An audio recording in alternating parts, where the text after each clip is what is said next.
is. Yo. Yo, what's up, guys? Hello. How you Hold doing? on. Level unlocked. There we go. Hi. There we go. What's cracking, gentlemen? Oh, pushing buttons, doing things. Doing all the things. Trying to make not things just some work. of them. Yeah. Half of the things. All the work, baby. All the work. And not just some of it, all of it. All of it. 90%. Welcome, of the ladies and gentlemen, to the Level Unlock podcast, the magical and amazing episode 8. Thank you for joining us here. Rest in peace, Magic 8 Ball. Exactly. Rest in peace, Magic 8 Ball, for the magical number 8 podcast. First order of business, thank you for everyone who's been listening and participating. We have 105 downloads, over 7 episodes on our podcast. So cheers to everybody. Pour one out for your homies. Thank you very much for being a part of this journey with us. As always, I am back. I am Mr. Jeremy Captain _Geach 15 Walker on all platforms of social media except for Instagram, because Instagram deleted my profile. Fucking So I swear. no longer have one. I do, but not a gaming one. So, Mr. James, Yeah, that's where bad you at? stuff. Hold on. He's What? dying. What? I'm dying? Exactly. Next to me, Stop dying. Mr. James, I'm People not I dying. Hate Studios on Twitter is People I Hate 10. And then next to him is Mr. Jeffrey Splash Screen Gaming Rhoda. What it do, what it is. How you guys doing? Welcome. So, Shrodes, tell us about your week. How you been? How you feeling? Yeah, better. Pretty good. It was kind of a slower week. I took off on Tuesday and Friday. Yeah, There you go. Yeah, those 2 nights. But I picked it up last night. We played some of the Fallout because they have that new update dropped, which for a limited time there's these masks you can get, which you already know I want to get those for the storytelling stuff. So I jumped on last night and played for a little bit, but there's a handful of them that are damn near impossible to get. So seriously, like 1,000, like they said that if you had a bot that would literally run that map or that quest 24 hours for the entire 7 days, you still only had a 13% chance of actually getting it. That sucks. Yes, that's the technical term. That That's sucks insane. butts. Yeah, and in other news, my emoticon that I submitted was declined, which is dumb. That is so dumb. So, Yeah, what did it look like? Was it a It butt? was literally a hand-drawn picture of a cartoon butt with the word stuff underneath it. Yeah, that's dumb. Yeah, it was dumb. They said it was nudity and sexual content. Bullshit. Yeah. I emailed them and said, what the hell is there sexual about a peach? Yeah, exactly. What's peach stuff? It's not a butt, it's a peach. What are you doing? That makes no sense. Yeah, well, what are you gonna do? Yeah. That was the Twitch god, so. Hey, you'll still get it. Don't worry. We still got the cuck monster down the Yeah, you got down the the cuck line. monster. Well, I don't think I'm going to be able to do that one either, because today's true. word of what cuck is different from what I use it as. I use it as poop, Yeah, that's true. like caca. And in today's culture, it's referred to as other stuff. So, It is referred to a person who is completely fine with their partner having sexual intercourses with other people while watching, specifically watching. Yeah. Yeah. So Maybe they won't know what it is then. I don't know. Oh, they know what it is. They know what it is. They're Twitch. They know. It's true. It's very true. So what are you gonna do? Anything special? And how was the all-out battle royal? Overwatch battle royal. It's always such a good time. I wish more of you guys would fucking participate in it, because we had like 7 or 8 people last week, Really? and it's Nice. hilarious. Yeah. And one of the last rounds we did, which I think we're gonna do a little more often, is everybody picked the same character.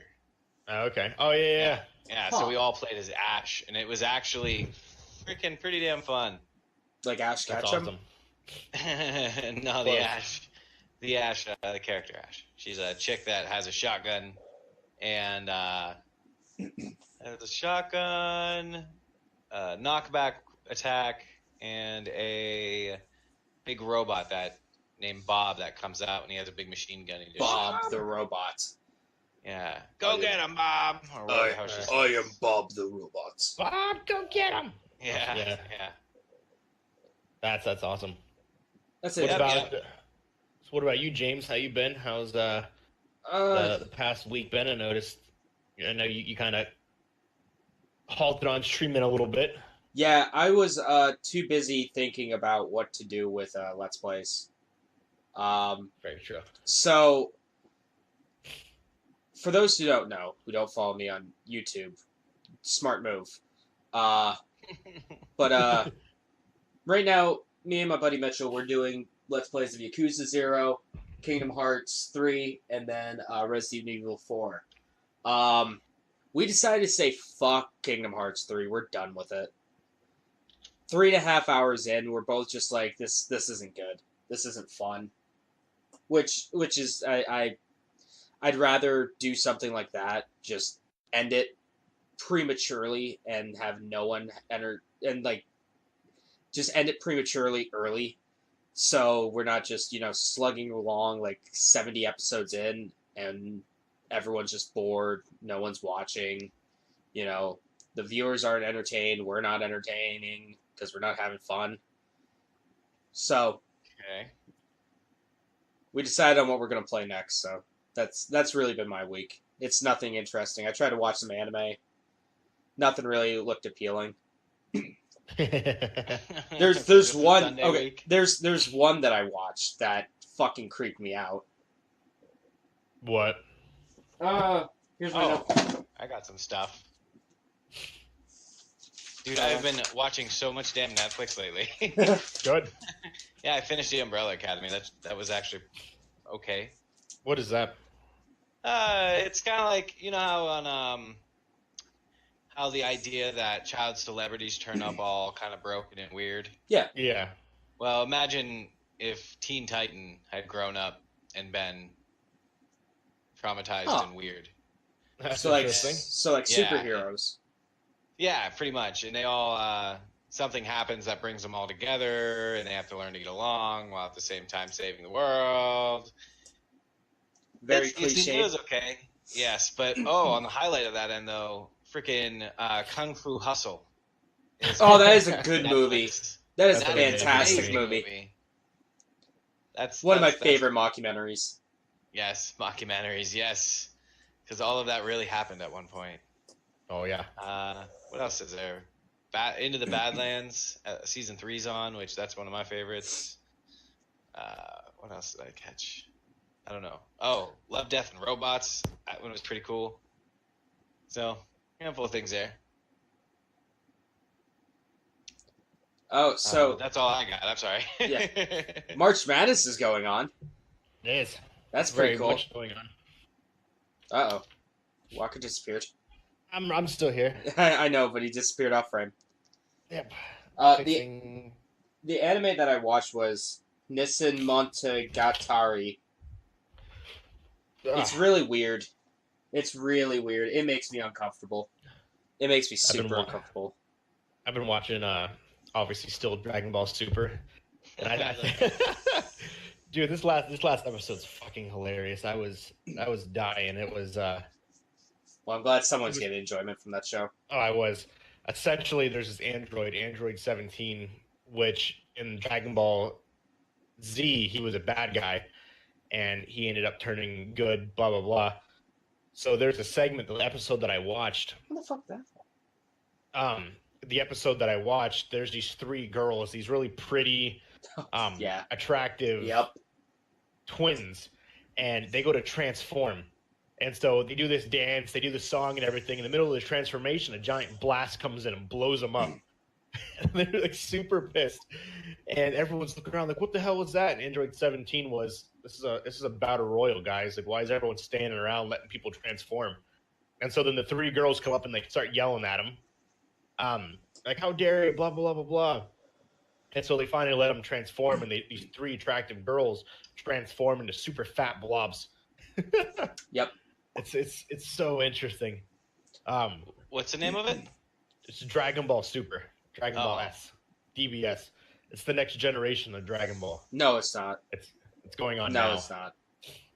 It's freaking I fantastic. feel the exact same hatred I have for that show as I did with GT. So, anyways, for myself, for those who don't know, I am now to Arizona, Tucson, Arizona, to be exact.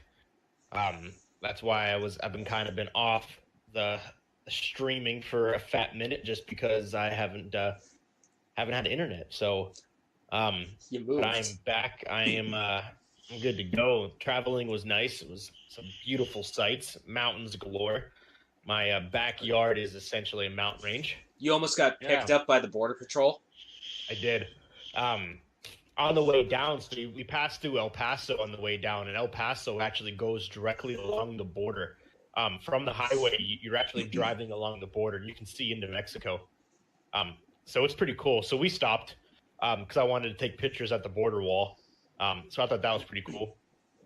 And on up there, I'm holding on to the fence, and a Border Patrol car just comes up and just sits there probably 10 feet away from me. Doesn't get out, doesn't move, doesn't do anything. He just kind of chills there. But I can see him out of my peripherals, literally staring daggers through me. Like, you fucking tourist, would you go away? So I'm sitting there, and I'm like, okay, but I'm not gonna like do anything. Obviously, I told Nicole I should have pretended to start climbing the fence. Yeah, so you can get tased. Yeah. Spend the night in the fucking prison. So that was interesting. But then leaving El Paso, because through El Paso there's mountain ranges, and that kind of separates America from Mexico. And if you look up on the mountain ranges, you actually seen like a ton of Border Patrol cars just sitting on the mountain range. And then there was helicopters flying around the mountain's edge. Yeah, it was pretty intense. It was pretty cool to see. Get here. It was beautiful. It's unreal. So it's funny. It's a funny story. So when we're driving here, the whole time we keep seeing that we have 2 hours to go from where we're at in New Mexico. So we have essentially 2 hours to drive, 2.5 hours to drive. But our GPSs keep telling us that we're going to be there in an hour and a half. Okay. And we're not understanding this. We're like it says overall time 2.5 hours, but we're going to get there in an hour and a half. So it was noon, and it said we were going to get there at 1:30, but overall time was 2:30, and we're like, okay, so I know I'm going from Central Time, which is an hour behind you guys, to Mountain Time, which is 2 hours behind you guys. I'm like, this is fucking weird. So I downloaded Google Maps, I downloaded MapQuest, and they all say the same thing. And me and Nicole were like, can we not fucking do math? Like what is like can we not do fucking math right now? Like what are we missing here? That overall time is 2.5 hours, but we're gonna get there in an hour and a half. I don't understand. So I look it up. Arizona doesn't participate in daylight savings time. Yep. So Arizona's fucking weird. Yeah. So how do they? So it's weird. So the governor at the time when daylight savings time was established during World War I, they did it for the first summer. The governor thought it was the stupidest thing and told the president and whoever was making it, no, we're not part of this. Yeah, fuck you guys. Which I don't understand how they can do that, but they did. So during the month of February to October, Arizona is considered Pacific Standard Time. So I'm 3 hours behind you guys. From October to February, I'm 2 hours behind you guys. Yep. To kind of compensate for them not utilizing daylight savings time. So there's 2 different mountain times. So there's Mountain Daylight Time, which is New Mexico, and every other state in Mountain Literally Time. every other place, every other state. So, and Mountain Daylight Time was established for daylight savings. Arizona is a part of Mountain Standard Time because they don't participate in daylight savings. Yep. Gotta love it. Yeah. And I was like, that was fucking confusing as shit. I bet it was, man. Well, I mean, when you really think about it, all like the United States is just 50 countries that are just kind of hanging out together. We're like Pretty much. the European Union, but all rolled under one fist. There was a lot of people when there was the 13 colonies. They wanted to remain 13 individual countries, and they did. Yeah. There's a lot of people that didn't want us to become one nation. Yep. They had a fight for it. That didn't work out for them, did it? Alexander Hamilton and all them guys had a fight for us to become one nation.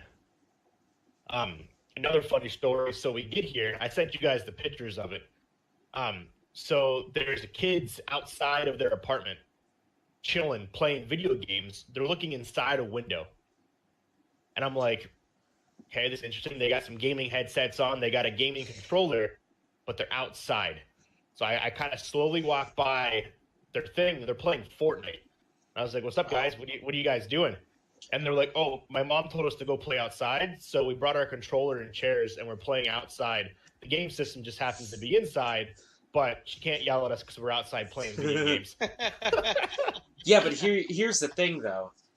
You're not going to be able to stop your mom from just walking in and just shutting off the system. Unplugging the system. Yeah. Play outside. Play outside. And they were like, yeah, we're literally playing games outside. We're playing a video game. It just happens. The TV happens to be inside. And they were doing it today. All day, that's all I heard. There was like 7 of them chilling downstairs, literally looking into their window, playing video games. They were playing Call of Duty today. And all you can hear them is screaming and yelling, he's right there, turn, shoot. I was like, no wonder why your mom wants you outside. She's like, I don't care where you go, just get the hell out of my face, out of my ears. So that was absolutely hilarious. So real quick, Ollie Debug says, I'll be dead and buried in the ground before I recognize Missouri. Missouri. That's hilarious. But yeah, that's essentially been my week. Nothing too extravagant. Well, kind of, obviously. Moving, well, yeah, so. Something pretty big. Oh, a big baby. thing. Dude, it's fucking weird. What's up, Stroder? I don't know yet. I'm waiting for it to show up. I don't know what just happened. Oh, there it is. Let's see. Oh, Mark subscribed. Nice. 2 months. Thanks, bro. Thank you. 2 months of doing this thing, man. 2 months. What was it? Oh, yeah, it was weird. So today, because obviously the time changes, my schedule doesn't change according to Central Time. So my schedule just moves up 2 hours. So I now work 9:30 to 6, Sunday through Thursday. So weird. And I clocked off. I had to keep looking, and I'm like, I feel like I'm even leaving like 2 hours early. Like, this doesn't feel right. And then I go to clock off, and it's 7:55. The actual time. I'm like, Jesus, this is so weird. Yep. Like the 3 hours behind. Well, yesterday we got off streaming it. It was 2 o'clock their time. It was 10:30 mine. Such a fucking weird thing, man. It's so weird. Like right now, it's 7 o'clock. It's 10 o'clock your guys' time. That's goddamn weird. I don't like it. So it's strange. Like the other day, Miller messaged me, "Hey, you want a game?" It was 4:30 where I'm at. And it throws me off because usually we're up till like 1, 2 o'clock in the morning, ish. Like 1 o'clock, 2 o'clock yours, and I'm an hour behind. Yeah. But now it's 1, 2 o'clock your time, and it's fucking 10 o'clock my time, and it's like, okay. So what do I do now? Yeah, do I sit and game by myself, or do I get off and go to bed and just sit? I have nothing to do for that time frame. I was wondering about that. Yeah, it'd be a little rough. It does throw a wrench into a lot of things because it was funny because Miller messaged me and I was like, oh, that's early 4 o'clock, but not thinking it was like 7:30, 8 o'clock where you guys are at. So it's not that late there. It's interesting kind of piecing all this together because technically, say we get off this podcast, say it lasts another hour and a half, it's only going to be 8:30. That's so dumb. It's only going to be 8:30, so it's like I feel like, okay, now do I stream? What do I do? Because I have this time now where usually I go to bed. Yeah. But now it's like I have this huge gap that it's interesting for sure. I'm not used to it. That's funny. To say the least. Yeah. So what do we got, James? What? You said you were looking at some releases. Oh, we could say that till after the okay. news, like we usually do. Gotcha. Before we do, hey, where can we find everyone? Walker, where can we find you? So, those who don't know, you can find me at Captain_Geech on Twitch, Twitter, YouTube, which I do want to start getting into the YouTube game a little bit more. I've been reading some stuff on it. Obviously, becoming a Twitch affiliate is my prime goal. So that kind of does throw YouTube, kind of throws a wrench into the YouTube world. I do not have an Instagram because Instagram deleted my account. They said I post too many of the same things. So you can find my... What's up? I'm sorry, keep going. We'll have to talk about that. I want to. Yeah. That's crazy. That's hogwash. Yeah. So you can find me on Instagram at jwalkerfit15. Currently, that is my fitness profile that I've used when I was working out and stuff. When you're wrestling. When you're picking big, heavy things up and putting them down. Exactly. And then, so I'm using that currently as my main one because I can't my name 15 because that username has been deleted. So basically been blocked. So I do not have an Instagram now. But like I said, you can find me at, like I said, jwalkerfit15 is my current Instagram tag. What about you, James? Where can they find you? Well, on Twitch and YouTube, you can find me at PeopleA8 Studios. And then on Twitter, you can find me at PeopleA810. Woo! There we go. What about you, Schroeder? I'd rather not say. No. Twitch, YouTube, Instagram, Twitter. I don't know. I'm terrible at using any of them. I think Discord is like the main place that I am at. Discord is my main social media account. Yeah, that's where I hang out. You know, Discord's Facebook, grown. You can buy games off Discord now. Yeah, you can. I know you can. I'm telling you guys. Fuck Steam. Yeah. Hashtag fuck Steam. Am I right? Yeah, dude. But yeah, I'm the main places everybody else is at. But I don't know. I've been doing a lot of like reading and listening to podcasts on how to use those different platforms more effectively to grow your brand. And right now I feel like I'm in this weird phase where it's like trying to keep up with the show and wanting to get more of the back end of things done and research the new stuff and how to do a lot of these other things. And there's not enough damn time in the day. No, there isn't. There really isn't. Cuckery. Well, hey, man. It's a bunch of cuckery. Get out of here. Cockery and butt stuff, man. Which, yeah, for those who were hanging out with us last week, we did upload the butt stuff emoticon, and they said no to that. So, nah, fam. Yeah. So we got to come up with another emoticon. The gutter oil one works. Gutter oil is pretty good. Gutter oil is top tier. Yeah, but it doesn't look that great as an emoticon. It's too small. So I got to figure out a different solution for that. But you know, we'll get there. Just make a barrel and put gutter oil on it. Well, it's like an 8-bit, you know, the barrel from Donkey Kong where he's like running up the. Well, it's that, and it just says the word oil on it, and above it it says gutter. So, I like that, but it's too small. Bless you. Stop it. Oh, you okay? Yeah, I'm done. You can go ahead. Ouch. And as always, you can find us at levelunlockedpodcast.podbean.com, anywhere podcasts are available, as well as levelunlockedpodcast@gmail.com for your questions, concerns, topics you want us to discuss, whatever it may be. Utilize that. Let's get that going, ladies and gentlemen. As well as we will be making a Twitter account. Specifically for the Level Unlocked. I'll probably make it. Podcast groupies. Much appreciated. Groupies isn't a good word for that. No, not at all. No. Family, bro. Level unlocked. Dude, we could do a bunch of cool things. We could do like the point system during the streams. There you go. We could do keys. And I have the 57 keyholders. keys. haha, I can enter into the drawing Yeah. for the thing. Level unlock podcasters.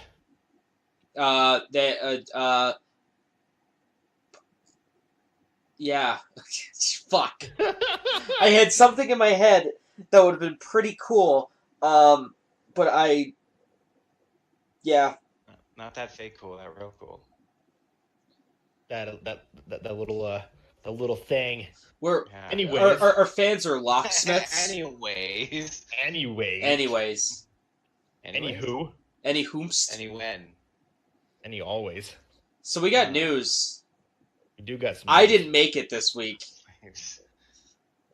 I have like 4 news things that I want to talk about. That's really only pertaining to me. That's the way to do it. Can I talk about mine? Yeah, go ahead, man. Just get it done and over with. All right. So number 1, Jeff, you may remember last week we talked about a video game called Judgment, and a guy got in trouble for doing a little bit of the nose candy. Yeah. There. Yeah. And everyone was a little worried, especially me, that the game would get delayed here in the U.S. because of that. Mm-hmm. It's not. They're just going to put in a lot of extra hours. It's still coming out June 25th, so yay. Boom. Okay. Cool. Persona 5 Persona 5 Royal Edition, I think it's called. What the fuck is it called? P5R. I think it's Royal. P5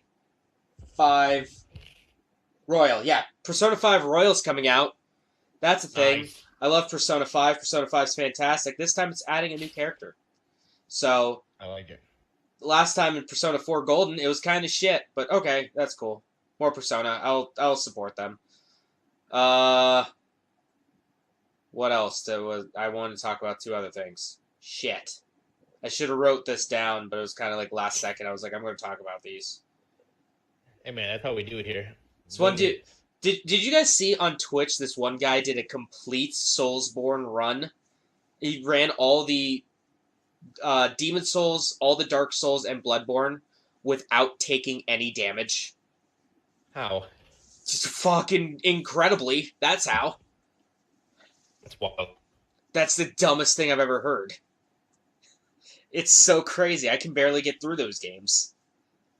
That's impressive to say the least. Yeah. It was a big thing. Like, even Twitch did, like, a huge celebration thing on their Twitter, like, congratulating him. Really? Yeah, it was... Damn this microphone. There you go. Damn It's this microphone. Schroeder's talking, but it's coming through. You see this thing out? If this is red, my mic is off. Okay. So, if it's red, we just wave our arms wildly. Yeah. Oh, no, wait. He has AirPods in. He can't hear us. I know, right? That's funny. Okay. That's it for me right now. I'll come back when I think about it. Oh! Devil May Cry 5 sold 2 million copies already. Hell yeah! Devil May Cry 5! Devil May Cry 5! Well, You were saying it was a good game. I was there when you said it. Would you look at it? That's what they said when they was looking at it. Yeah. Oh, I love Game of the Year. Game of the Year, unless something else comes out that Judgment comes out. Oh, Catherine I guess Full it's Body true. Edition comes out. The Last of Us 2 might come out. Oh. Very true. There's a lot of games. A lot of games. So, going on to myself, I got some news, some newsworthy things, I think. We'll see if it actually is or not. You guys can be the judge. So, facing depression or anxiety, these games actually might help, according to a study. Hold on, I'm gonna guess one of them right now. What's up? Animal Crossing. Oh, Minecraft. I love Animal Crossing so much. Minecraft. Let's real quick. Let's have a guessing game. What are the top? All right. What are what are some games you guys believe? I've got 5 people hanging out in the chat. I don't know what you guys got going on, but what games out there help with depression? I'm gonna go with, let's see, Minecraft, or you can only pick one. Yeah, Minecraft or Maple Story. Pikmin's good too. Oh, Pikmin's great. Yeah, those are good ones. Notice they're all Nintendo. Oh no. A lot of them too. I feel like gonna be personal preference. Surprisingly though, none of those games are on this list. What? Yes. Well, the credibility. Yeah, what is on? Yeah. List. Who made this? Tetris 99. Tetris fucking 99. Yeah. Mark says Tetris. Minesweeper or Minecraft? They're basically the same game, right? Minecraft is just a sequel to Minesweeper, right? Exactly. I know, right? So, the game, it's not yet out, but it's a game that is actually dedicated to tackling mental health issues. It's called Sea of Solitude. Oh yeah, I've heard of that. It's by I've heard of EA. So it's gonna be shit. We'll see. It's gonna be but shit. But essentially, it will be tackling some mental health issues when it comes to depression. What is that? Celeste. I hear Celeste is great.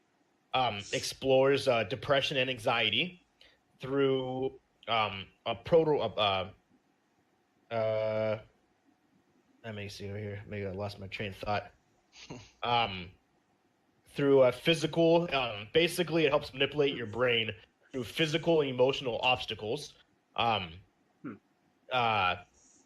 as well as the action adventure Hellblade. Setsuna's Sacrifice is great. Yep. That also helps trigger different aspects in your brain through physical and emotional obstacles. Other games, Night in the Woods and Pry, have devolved into self-identity. They've dug into that, anger issues, post-traumatic stress disorder. And there is a fiction game actually called Depression Quest from 2013, which asks players to step into the shoes of a character living with depression. And so it kind of helps I've heard of that. From another light. Heard that, yeah. So, let me just say, as a person who battles depression, one thing I absolutely despise is when people say on like things like social media or something, it's like, oh, just be happy, or oh, it's just go take a walk, go get exercise, you'll be fine. You know, it's like, no, that's not how it works. It says 1 out of 5 American adults live with some kind of mental illness. Yeah, that's a lot. Yeah, I feel like I have a mental illness every day. It's called adulting.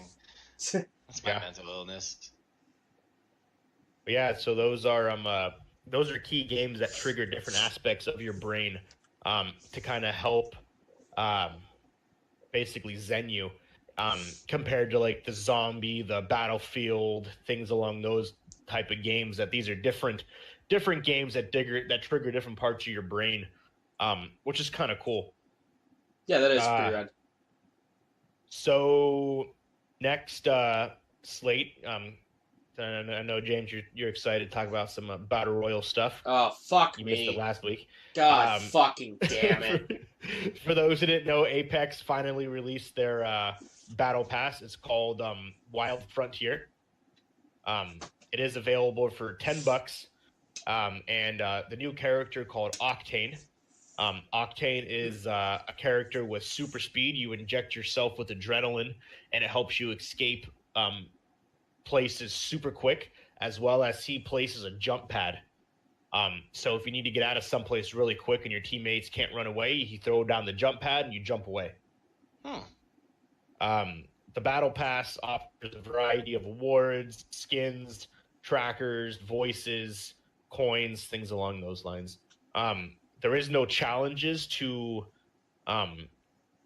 basically go further like Fortnite. Like in Fortnite, you can complete challenges, kill this many people, things like that. Essentially, you just got to play the game and kill people. Just and level up. And that's how you unlock the next level of the Battle Pass. tomorrow's going to be a big day. Why? It's going to be a very big day. Why?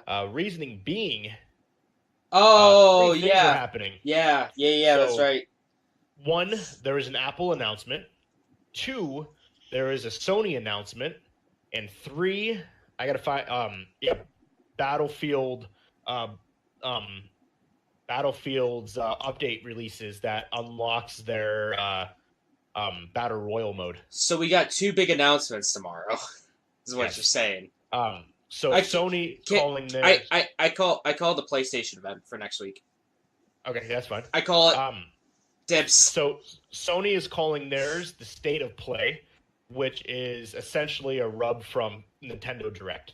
They're essentially doing the same thing Nintendo did, where they are doing a live broadcast announcing everything they're going to be releasing, including a new PS4, a new VR system, and a bunch of games. Possibly. Speculation. That's the theory, huh? Speculation. The game will theory. Be Days Gone, The Last of Us 2, Ghost of Tsushima. Tsushima. Because they will be skipping E3 this year. And they won't be having their Paris Game Week either.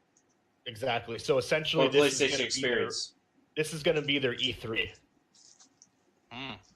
See, I would like to see, them and I know Microsoft does it on occasion too, where I would like to see more like a Nintendo Direct. Yeah. Every 3 months or so, here's some shit. Oh, Cuphead's coming to the Switch.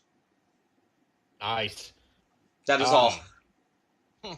So tomorrow, it'll be 2 p.m. Pacific time, 5 p.m. Eastern, 9 p.m. I don't know what GMTA is. I'm guessing that's European. Yeah. So basically, 5 p.m. Eastern, 2 p.m. Pacific. Sony will be releasing exactly what they're going to be doing, and it's called the State of Play. I'm going to be working. Also tomorrow, I'll talk about it a little bit, but Apple is doing an announcement as well, which also will go into something I want to talk about when we talk about Google's Google Stadia. So tomorrow also, another announcement, well, not announcement, but a downloadable via the update. If you have Battlefield 5, Battlefield Firestorm relaunches, which is their Battle Royale mode, which they have guaranteed will be the biggest Battle Royale to date.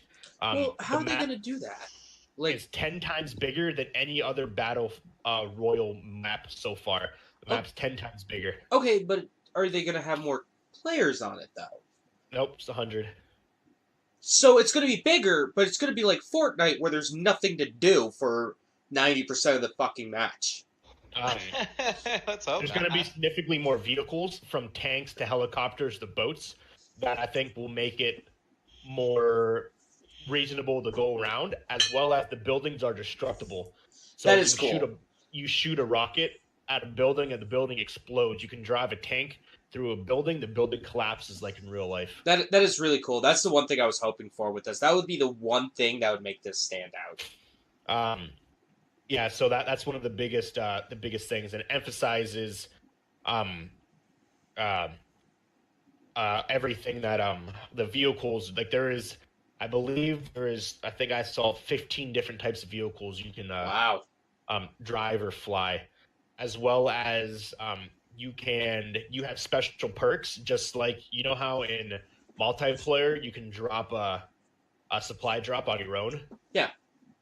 You can do that in this mode as well. You get a certain amount of kills, you can actually call in a supply drop, and you can call in a specific vehicle. So it's almost like Apex Legends with their ult system. Exactly. So that'll be big.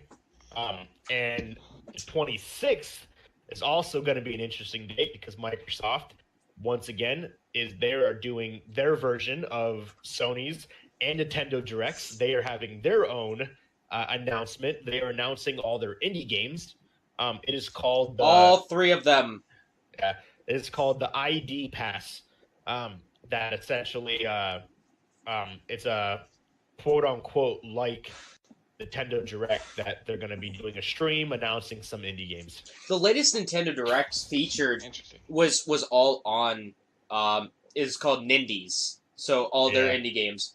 And it's everyone should just stop trying to get the indie games because fucking Nintendo has it down pat.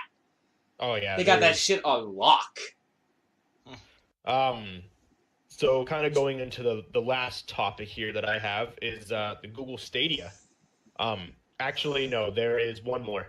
Sea of Thieves is getting a major update at the end of this month.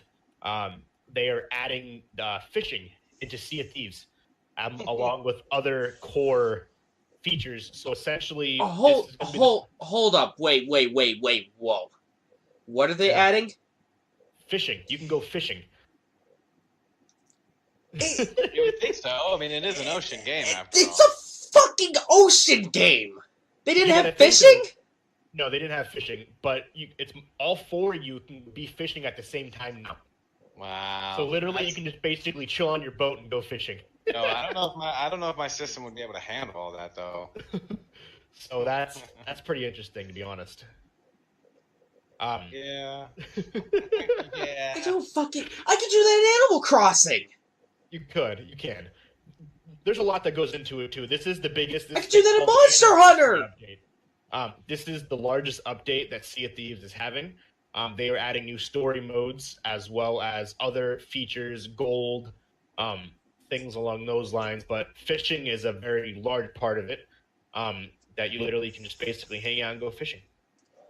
Which you could do in like every other fucking game. Jesus Christ. Rare, what happened to you? I love you guys, but god damn it, what happened to you? They're changing how damage happens with the boats, everything along those lines, as well as they're fixing some patches and pieces of the game that were missing previously, as well as you can go hunting too outside of it. You can cook the fish as well. That gives you energy, so that's kind of cool. So you can go fishing and then basically cook up your fish afterwards. So my whole question is, what the fuck was this game before this? You basically went around and you found treasure. You did quests to get treasure, and you avoided being killed by other pirates or other people on pirate ships. So it's kind of cool. Right. I feel it reminds me of almost like the Fallout update where you can now craft beer and things along those lines. Except for beer, you can go fishing. Yeah, but here's the thing: it's not like Fallout is filled with a world of like. It's not like you're on a malt plantation or malt farm, you know. Yeah. You're in the fucking ocean, man. Yeah, you can fry them up. And just take me by the hand already. So now getting into the main event for me at least, the Google Stadia on Monday they had their announcement that Google is launching their gaming platform called the Google Stadia, which is their cloud-based gaming system. It's their gaming box without a box. Essentially, it is you stream games off of the Google server onto whatever device supports Google Chrome. So cool. They are actually going to be pushing Chromebooks heavily because they can support gaming now. It doesn't require any processing power because Google servers are doing the processing. It's like it just acts as like a window. Yeah, it's like what NVIDIA did or does. I don't know if they still do with their they had a feature with like I think the 1080s or some of the graphics cards where you could stream it if you had like an NVIDIA Shield tablet or TV box where you could stream stuff from your computer onto the game and your computer did all the processing. It's just like having a monitor. Exactly, and it's gonna be interesting because, and if you have, Yeah, a Chromecast in a phone, you can mirror the game from your phone to your TV and play it using. Yeah, Mark says like the NVIDIA GeForce Now. There we go. Yep. That's the word I was thinking. That's what I was. Um, Or PlayStation Now. Yep. Because they do the same thing too. PlayStation Now. So this is actually going to be a very large thing coming up. So they tested it and everything along those lines. What's it called? It's called Google Stadia. And there is no actual release date for it or the price. I was going to ask. They feel that by the way they talked and made it seem is that it will be like a Netflix subscription, probably $10 to $15 a month. Oh, not that cheap. I would think probably it'll be not based off the games. I would think it'll be closer to like PlayStation Now, where it's like $30 a month or so. Yep. So the question was, can you play on any computer? And essentially, yes, you can play on any computer that supports Google Chrome. And then the same thing, you can then take that and throw it up on your TV via the Chromecast. They will be pushing this hard with like I said, with the Chromebooks now, because hey, you want a game? Perfect. Let's game with this $200 computer. All you have to do is have supposedly what they said. All you need is 25 megs. 25 megs will stream you games like Assassin's Creed Odyssey. And there was a couple other ones, and all you need is 25 megs. I also heard that I don't really believe that, but I don't believe it either. Well, maybe high def, but like they're, from what I was hearing about it, they were promising like 4K 60 frames per second. They are with games, which is you need some stupid internet for that. And supposedly they were able to achieve that with no more than 25 megs. They were able to get the 4K 60 frames with only 25 megs. Is that download or upload though? Probably download. Download. Yeah. That you don't need to upload. Yeah, you want to stream. Yeah. You want to stream, then yes, you need to have it upload. But you're not streaming, then you don't have to worry about it. I also heard that they're going to have like YouTube gaming integration where you could basically, when you're watching something on YouTube, it'll say, "Hey, play this game." So you can just click on it, and you start playing, or you could play. Hey, Exactly. I'm playing Yakuza 0, and I'm at this part. Hey, you could just start up the game at this part. So yeah, essentially what they want it to be essentially like a YouTube link. You literally click on the game and it starts within less than 5 seconds. That's that impressive. Is their expectation. That would be impressive.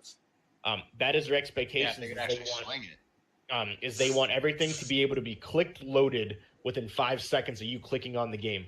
And then if you want to switch platforms, it automatically puts you back exactly where you left off.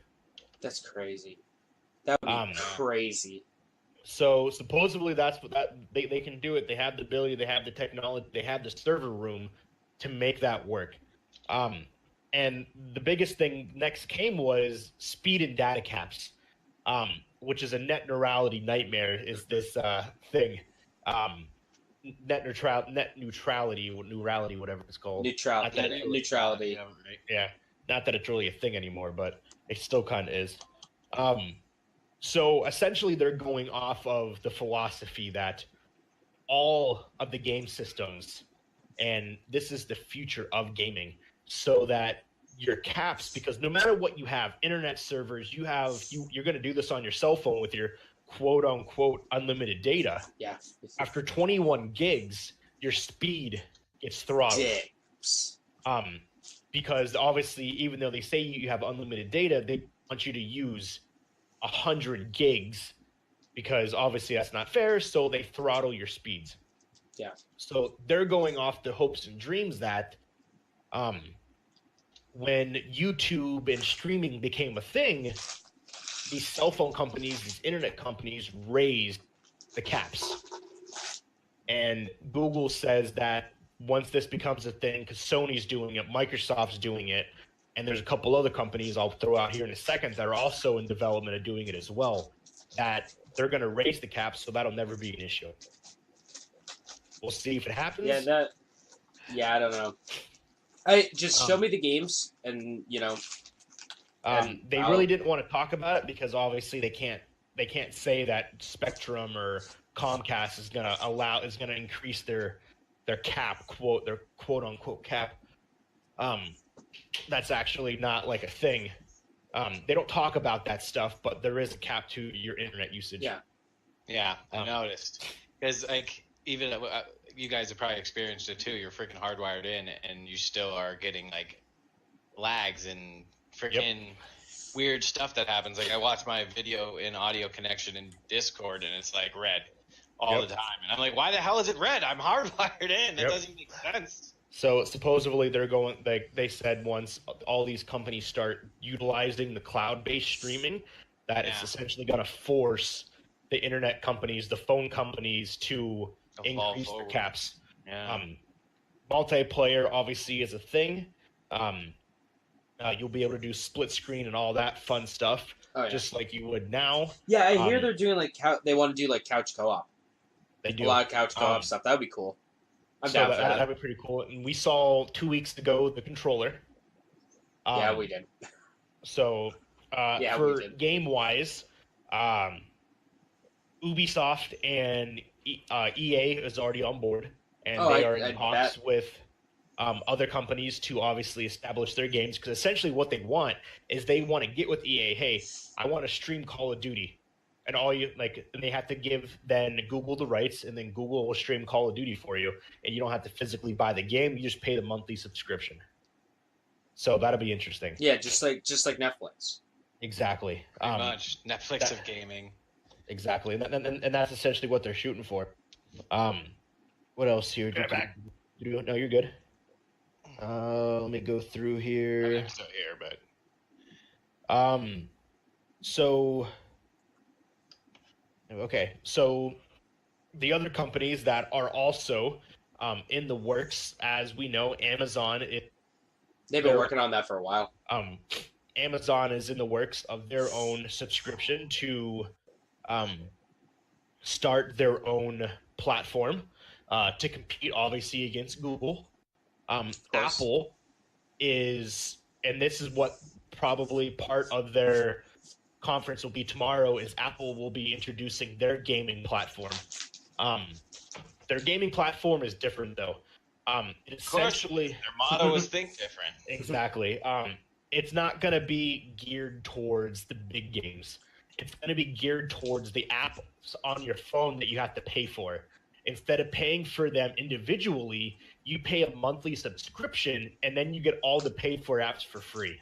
Huh. So it's not... Go ahead.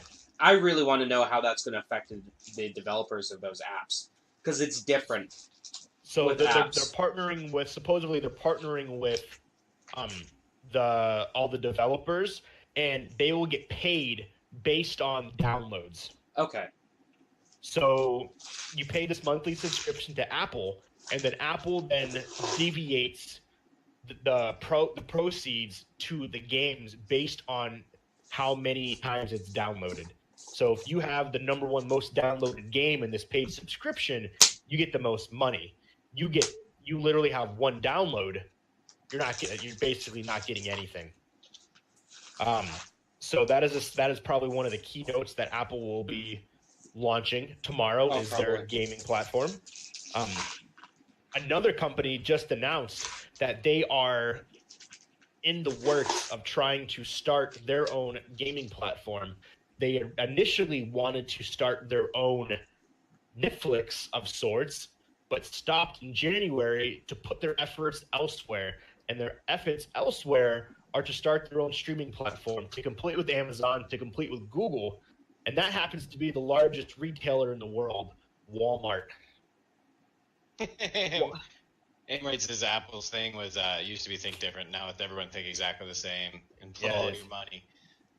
So Walmart is in talks with all the major developers to start their own streaming platform utilizing the cloud-based system to compete with the likes of Google and the likes of Amazon, as they have 6 gigantic data farms with over 460 trillion terabytes of data. So they have the servers to be able to compete. I love the face, James. I thought you were frozen there for a second. No. Yes, it is true. What? Walmart wants to compete in that world. And yet they can't fix their own goddamn websites. It is true. That is the At the end of dumbest. last year, they launched their own brand of gaming computers, gaming laptops, and That gaming are towers. trash. And so now they want to get into this side of it as they understand how much of a moneymaker it can be. So they're going to be a part of the the gamers conference later this month or next month. No, it's going on right now. GDC. Oh, that's going on right now, but they're there. Walmart CEOs and executives are there to pitch to the major companies as to why they should allow them to stream their games on their gaming platform. Okay, so here's my thought here, and this may sound crazy, but did you know that that Walmart has their own like Kindle kind of thing? Yeah. Like Amazon Really? Kindle. What is it called? I forget. It's something stupid, but exactly. That's the point. That's the point I'm making here. Yep. They have a basically like a Kindle Unlimited plan, but it's for Walmarts. They have their own cell phone plan too. Exactly. Who knew that? Not me. That's for damn sure. Did you know that Voodoo was owned by them? Sure. Okay, I could believe that. Yeah. But it's like When you're one of I the still world's don't- largest companies. when you think of video games and going to buy a video game, you don't think Walmart. Or at least I sure as hell don't. The first place that I think of when I think about buying a video game outside of Best Buy because I work there would probably be GameStop or Amazon. GameStop if I wanted it today, Amazon if I don't. Yeah, it'll be interesting to see if they actually do it. So essentially, this is the future of gaming because you have PlayStation now. Microsoft will be releasing theirs soon. It's called Microsoft X Cloud. You have Nintendo. You have Google. You have Nvidia. You have Amazon, which is going to be releasing theirs. You have Walmart that wants to release theirs, and you have Apple. So you have 8 of the world's biggest companies that are literally going to go from hard disks to streaming only the games over the internet. That's insane. It's going to crash and burn. Could. So, It's going to crash and burn. One solar flare is all it'll take. We're gonna X-class 4 solar flare that combines its energies with the chemtrails and the nanoparticles in the atmosphere, and it's gonna take all the servers. Now, guess what? All your save files. Yeah. Corrupted. It's going to be interesting to see if it actually Steam, works. all digital. Steam also did that, yeah. So you got to think Anyway. Apple, the world's largest company. Microsoft, I think, number 2. Walmart's the world's largest retailer. Sony's up there. Amazon is one of the second largest company in the world. So you have all these companies essentially competing against each other because I don't see the companies of the games like your EA allowing every single one of those to stream their game. There have to be exclusive titles for each one. Otherwise, it doesn't make sense. So it's going to be interesting to see if Google's going to have specific games, if Amazon's going to have their own, if Walmart does actually do this, if they have theirs. Obviously, Sony has theirs. Microsoft's going to have theirs. So you have all these other companies now butting heads as to, okay, I want this game exclusively to me. The next Spider-Man game, I want the Spider-Man game. I want God of War. Obviously, those are Sony titles, but just as examples. I want the next Assassin's Creed. Yeah. I want Call of Duty to be exclusively streamed on my platform. Yeah. It's gonna be interesting to see how it plays out. We're gonna have 1,600 different launchers on our desktop. Yeah. It'd be crazy. They all need to be updated simultaneously. And it's all gonna be cloud based. So it is going to be very, very, very interesting to see exactly what happens, to see if the hard copy in general goes away. Because CDs died. Yep. Blu-rays died. Yep. And is hard discs out the door as well soon. Right, because I mean, once upon a time, even DLC. I mean, remember when Hearthfire and fucking Yeah. whatever that other one for Skyrim came out, and then Aim right over here mentions that where was it at? Doesn't I enjoy it? I don't What like was it. Never mind. But basically saying how damn it, a game just came out, or a DLC Battlefield for Battlefield 5. He says, I probably should find these things before I start talking. That would make a lot of sense. There it goes. Battlefield 5 Firestone Battle Royale comes out at 5 a.m. tonight. Yep. Also known as their last chance of saving Battlefield 5. It is true. 100% Yeah. true. All I know about all this stuff is I'm just gonna be that old man yelling on his soapbox because I don't want the physical shit to die. I'm gonna be that old cranky bastard, old man yelling at clouds.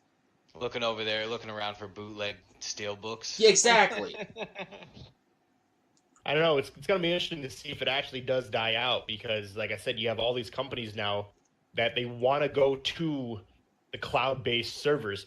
Yes, does that bode well for people who want to game and don't want to spend $10,000 on a gaming PC and they don't want to spend a lot of money on the internet speeds? Because if you can get away with 4K 60 frames a second at 25, 30 megs, okay, yes. At the same time, you can't stream with that. But also Google, because Google owns YouTube. The Stadia also automatically has a built-in feature to stream to YouTube. You can't stream to Twitch, which is dumb. It's really dumb if you ask me. Stadia. Really super dumb. Well, it makes sense. They own YouTube, so they want you to use their thing.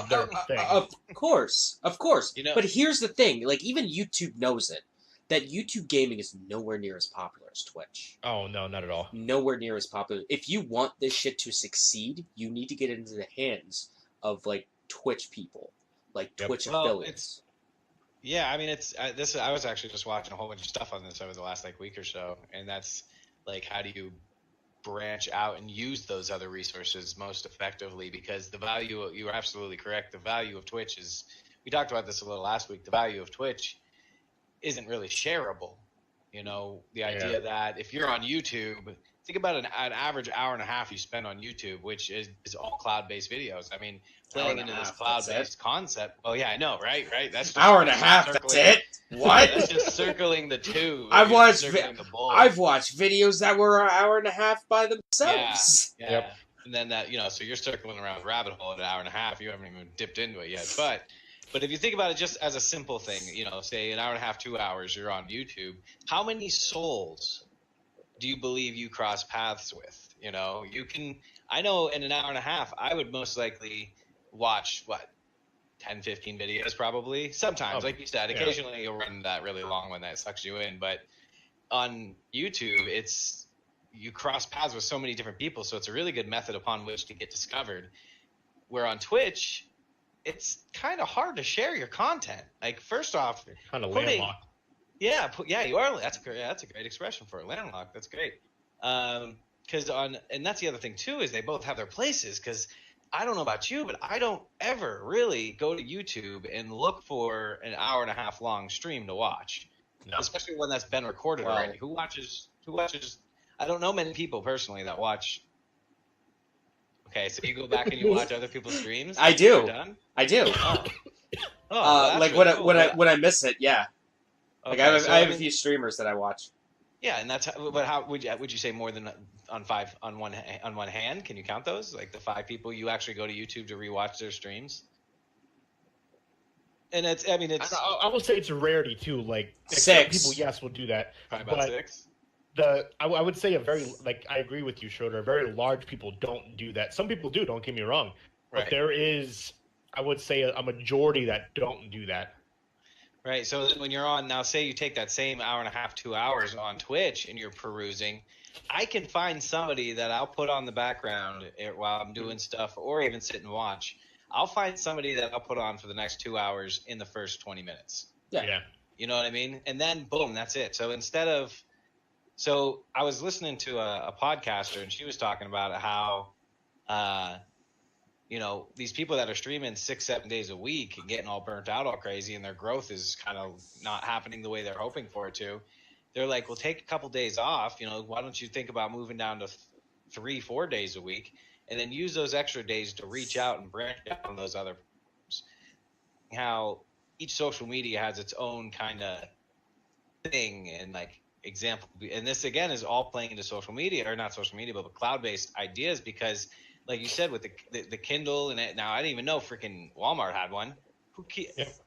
I know some people still do, but in the world, if you so chose, you don't have to have any books, any movies, any music, any games now. Exactly. You don't need that. You don't need them in your house. You don't need the bookshelf for them. You don't need the clutter. Like you can literally have a Chromebook. Yeah. And you're at a TV and you're ready Pretty to much. go. So it's but the question now is, all right, so if you don't have these physical media sitting in the store, how do you promote them? I mean, you think about it. I mean, you really think about the evolution of what's been taking place. TV advertisement, not many, like TV advertisement, I'm sure is not a huge thing as much as, not as big as the internet. I don't know. If you don't have the physical media in the store and you're not promoting on the TV or radio really anymore, I've never heard of Call of Duty. I've never heard of a video game advert on the radio. No. Everything is going into this social media thing. So how do you utilize it to put yourself out there? Here's how you do it. Here's how you do it. You get the popular people on these platforms to, show off said content. Yep. So like, I know a few people that got review copies of Sekiro, Shadows Die Twice, or Devil May Cry, or Resident Evil 2. Where it's like, here you go, play this. You have you could stream for the first 2 hours of it before launch, just to get people hyped for it. That's where advertising's going.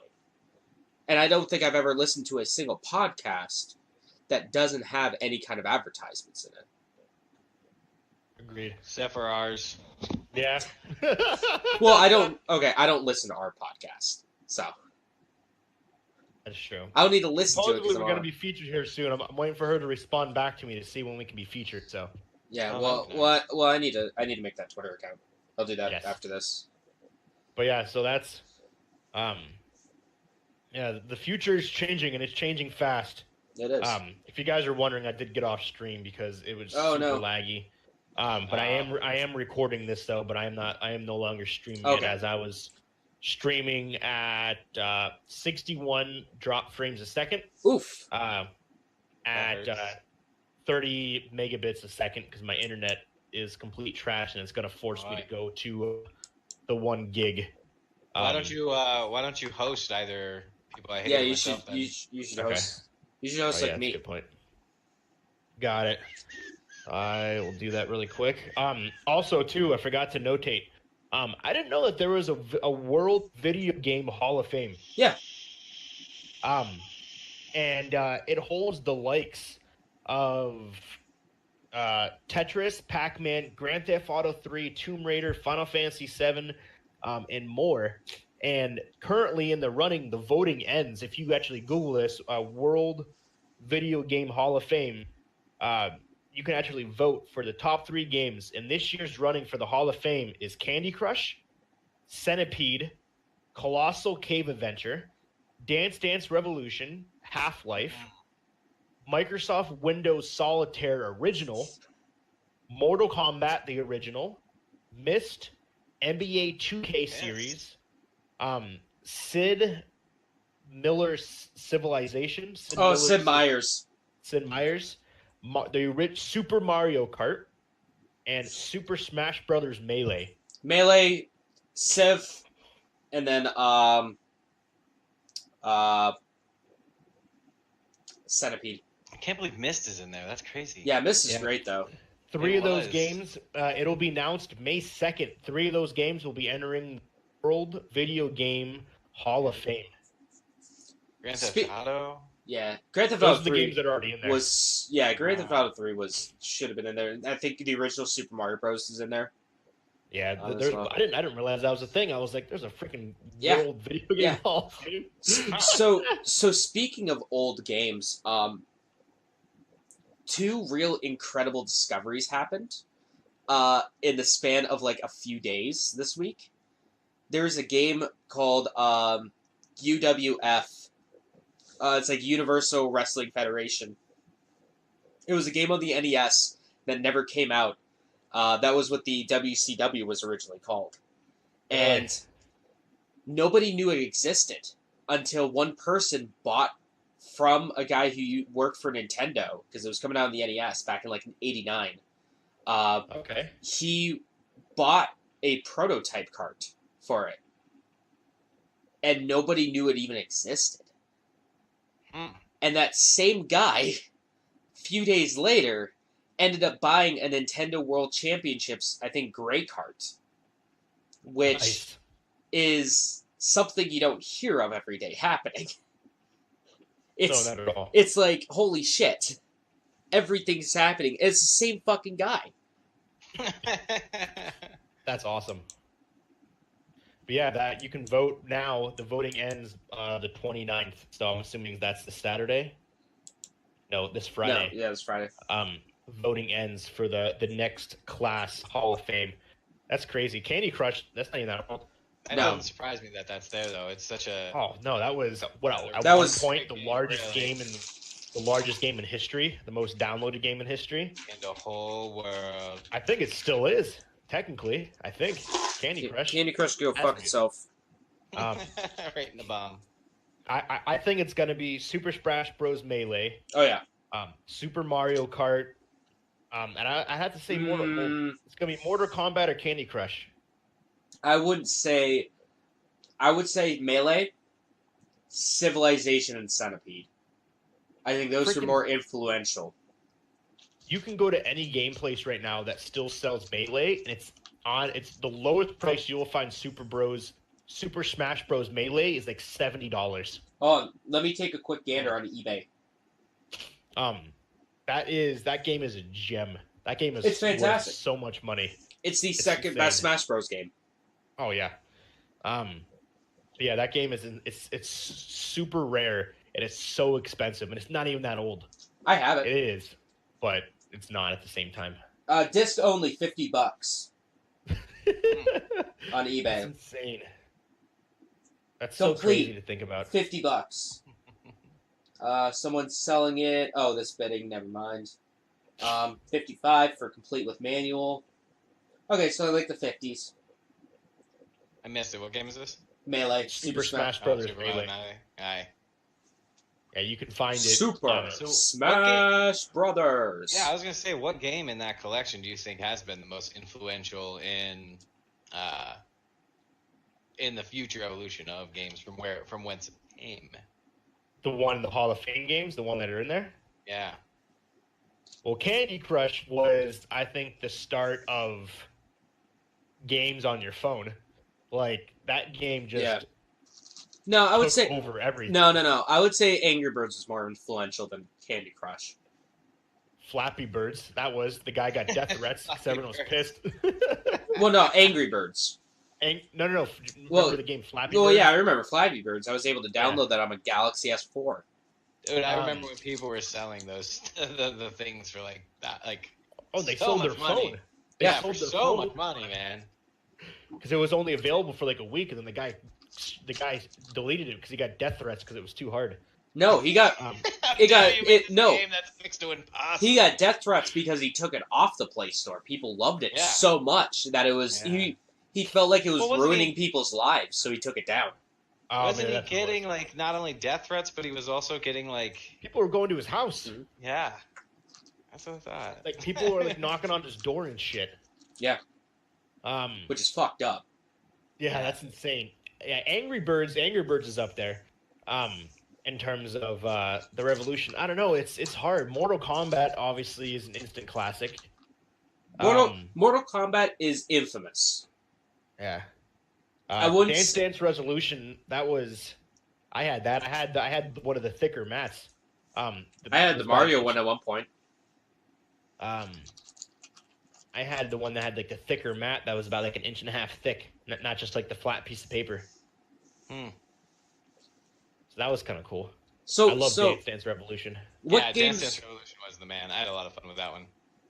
Let's go through. Do you have the list up of what games are in the Hall of Fame right now? I can pull it up. Because let's go down the list and talk about it. See if they deserve it. Because this is interesting. Yeah. Video game. This is right up my fucking alley. Video game history. Yeah. This is right up my alley. Doom's on there. World of Warcraft. Oh yeah, Halo. Doom, World of Warcraft deserve to be on there. Halo deserves to be on there. Okay, let's see here. Let's go. Let me expand this. Inductees. Once my computer's being trashed garbage, so bear with me for a second. Being a bitch.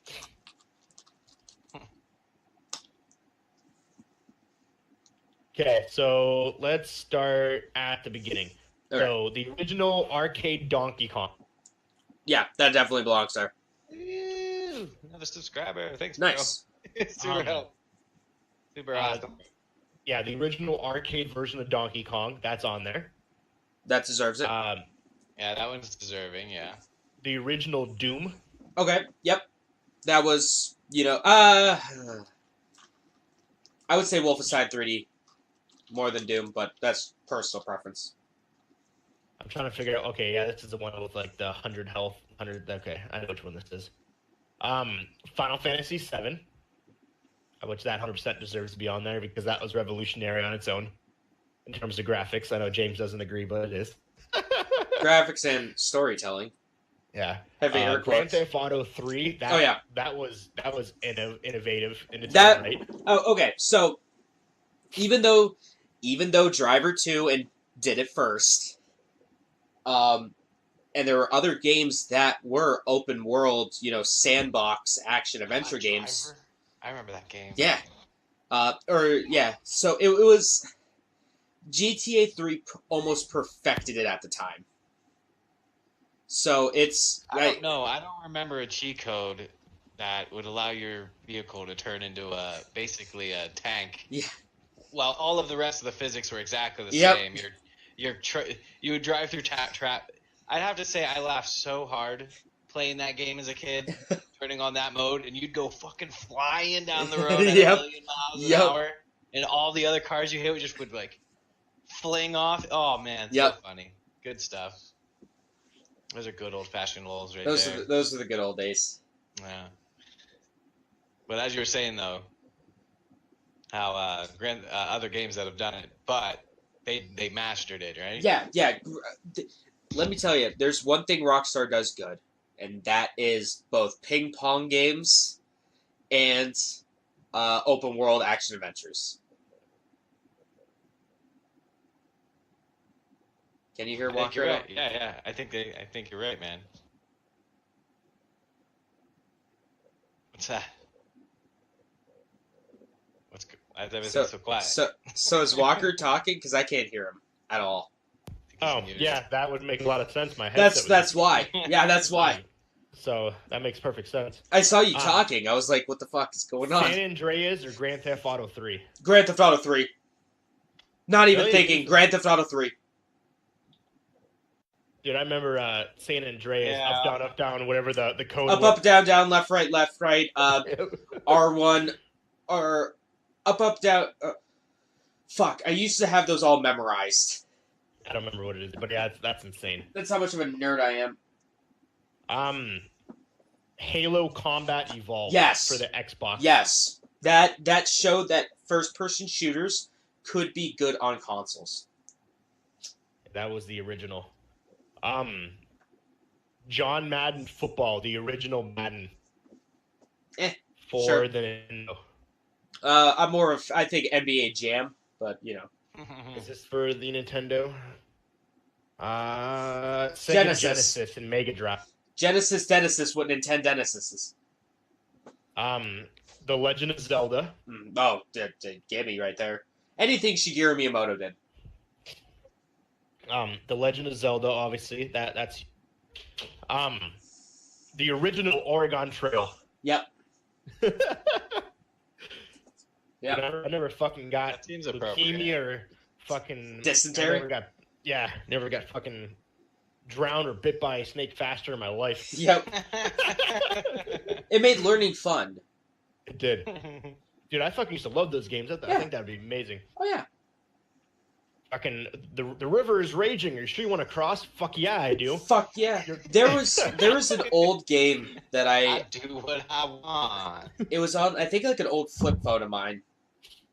That had Oregon Trail that you could buy, and I wanted to buy it so bad. He says it's R1, R2, L1, R2. L2, left down, right up, left down, right up. Yeah. I was doing the Konami code. Sorry. Speaking of Konami code, did you see that the Konami code's on the back of the Google Stadium events controller? Really? Yeah. Really?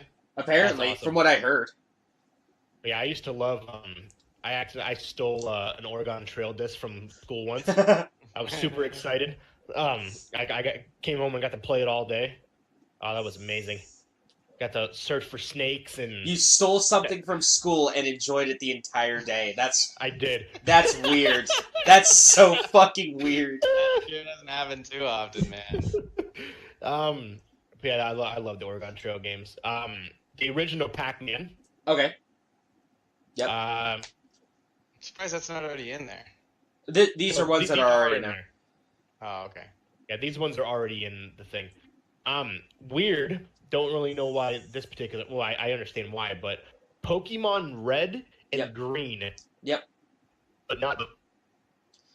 Well, because Blue didn't. I don't believe Blue was out in Japan. I think it was Red and Green. Let's see what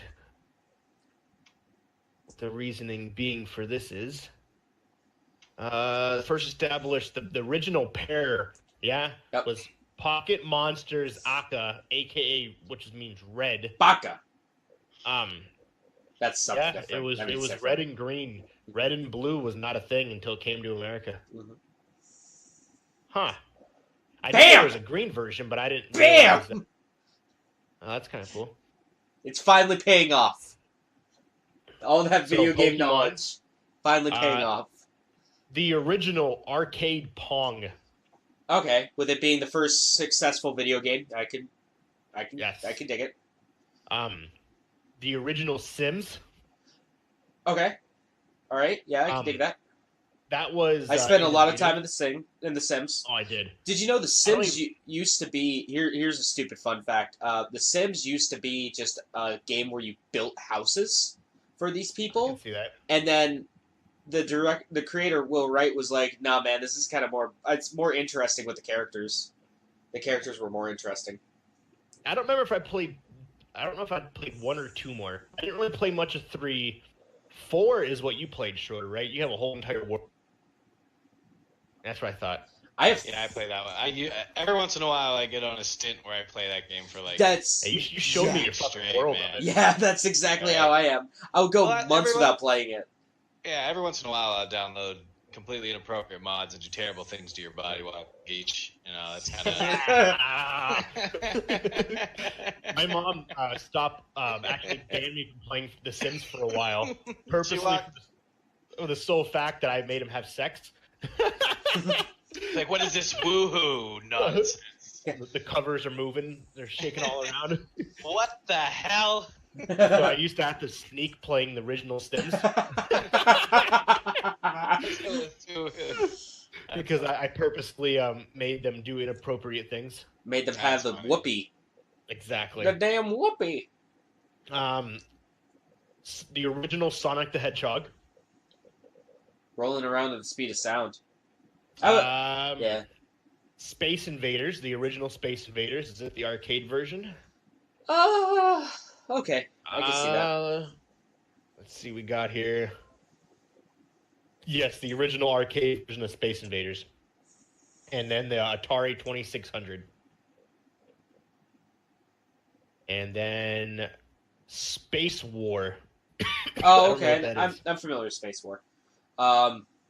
I do believe it was also a kind of like almost. I think it was a 2D side scroller shooter. Could be wrong. I've heard the name. So it says, no game deserves more credit than Space War for inspiring the modern video game industry. During the 1960s, America was in a fierce space war with the Soviet Union.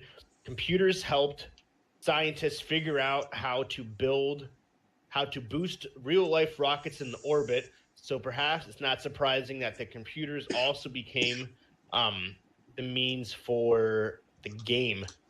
By 1962, with the help of others, the creator had created a two-person controlled spaceships that launched torpedoes at each other the whole time while circling the sun, whose gravitational pull threatened Fury destruction. Let me check out this 12-second video.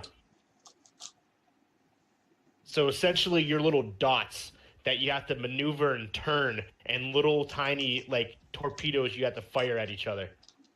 Okay. That's awesome. It was one of the first games ever made. God, to think that was the future. Yep. Once upon a time.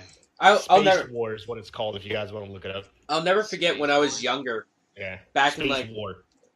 Back in like 2005 or 6, I was playing Metal Gear Solid 3 Snake Eater, and my mom, who was working at Toys R Us at the time, comes in, just bursts into my door in my room, and she's like, "Yo, you'll never guess the coolest shit I've ever seen in my life." And I'm like, "What?" And she goes, "We got the Xbox 360 on display." I'm like, "Oh yeah?" She was like, "That game you have on your computer, Call of Duty 2, they had it on there, and the graphics were amazing. They looked incredible." And I look at her stone face, and I go, "Bullshit, it can never look better than this." Dude, I remember Madden. I remember like Madden 2000, 2001. Like, I remember the graphics. I'm like, these are astonishing. And now then you look at it, they're block figures. Yep. Yeah, Space War, the original, one of the first games ever made. Street Fighter 2. Yes. Yes. Double yes. Is this the arcade version? Street Fighter Yes. 2 was incredible, and it deserves every bit of it. Capcom. Capcom. Capcom. Capcom. Capcom. Capcom.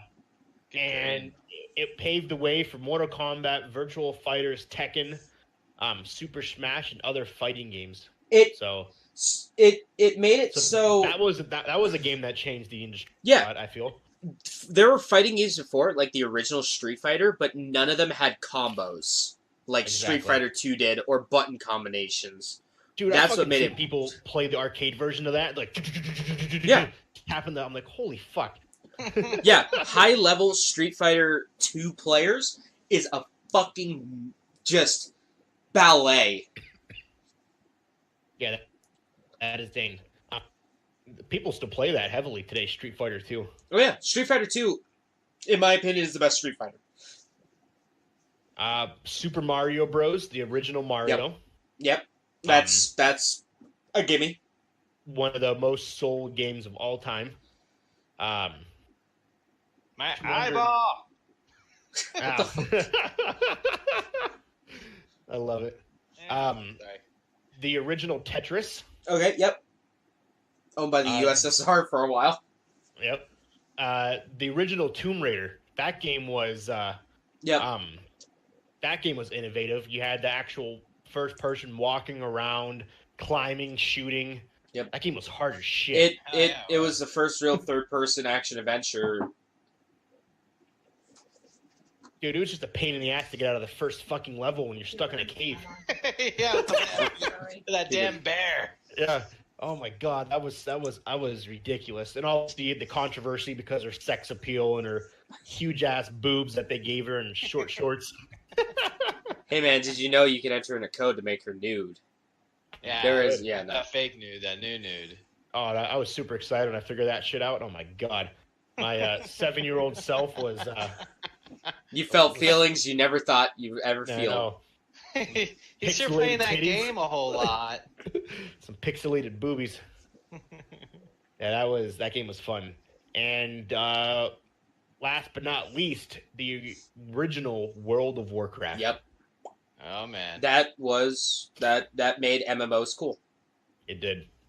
To this day, obviously, that's still one of the biggest games. Yeah. There's currently over 100 million accounts for World of Warcraft. Or there was at least. I don't think there still are. At one point. Really? Yeah. Yeah. It's still That's still crazy. pretty big back over in like Korea and stuff, and here in the U.S. Yeah. Since its release, a combined total of 100 million accounts have been created. It doesn't mean they're still there, but 100 million accounts total have been created since the game was made. Yep, it's what made Blizzard huge. Yep. It's one of the largest games and best-selling MMORPGs ever. The best-selling MMORPG ever. I just. Oh, guys, keep going. No, go ahead. What were you saying? No, don't worry about it. Yeah. So that game was innovative in its own, because that established your Final Fantasy Online, all the. EverQuest. That was essentially your first online game. Well, not your first, but your first, like, high tier, I guess you could say. I would still say Ultima Online was pretty popular. I would say almost as popular at the time. If internet was as prevalent back then when Ultima Online came out, it would probably be just as popular. Yeah. During this game, like these launches and stuff like that of World of Warcraft, dial-up was the only internet then, wasn't it? I believe so. Yeah, it came out. When the fuck did World of Warcraft come out? In 2004. Yeah. I don't think dial-up wasn't the only option in 2004. No. Internet wasn't good. Internet wasn't good. I don't know what it was back. You had your DSL. It was DSL. Yeah. Cable wasn't a thing yet. It was DSL. You went from dial-up to DSL. I remember getting when my parents first got DSL, 1 meg download. I was super pumped. Like, man, this is fucking fast as shit. Yeah. 1 meg, baby. Eternity. I think it was like 1 to 4 megs. It was what we got. Oh my god, I was like, no, 1 to 3, and it was, oh my god, it was glorious. Greatest thing I've ever seen. I can download all my songs way faster now. Yeah, songs. It's when I started downloading my my movies, my all of the episodes of Family Guy that were out at the time. I was super stoked. I thought I was a badass. Making my custom screens to watch my on my tube TV, my VHS DVD tube TV, Magnavox. Checking out your GeoCities page. Heck yeah, man. Oh, GeoCity. Oh my god, I was GeoCity. fucking having that the computer cleaned 10,000 times because of LimeWire. Yep. Yeah. LimeWire. Was it BearShare and then BearShare was bad. BearShare, LimeWire, where you could download the paid version of LimeWire, free so you automatically could upgrade to the paid version for free, which was hilarious. And then not Netflix, Napster. There we go. And then till what is it, Sean Metallica, man. Sean Parker got sued by Metallica for $1 billion, and he decided to say, fuck it, I'm going to go to Facebook instead.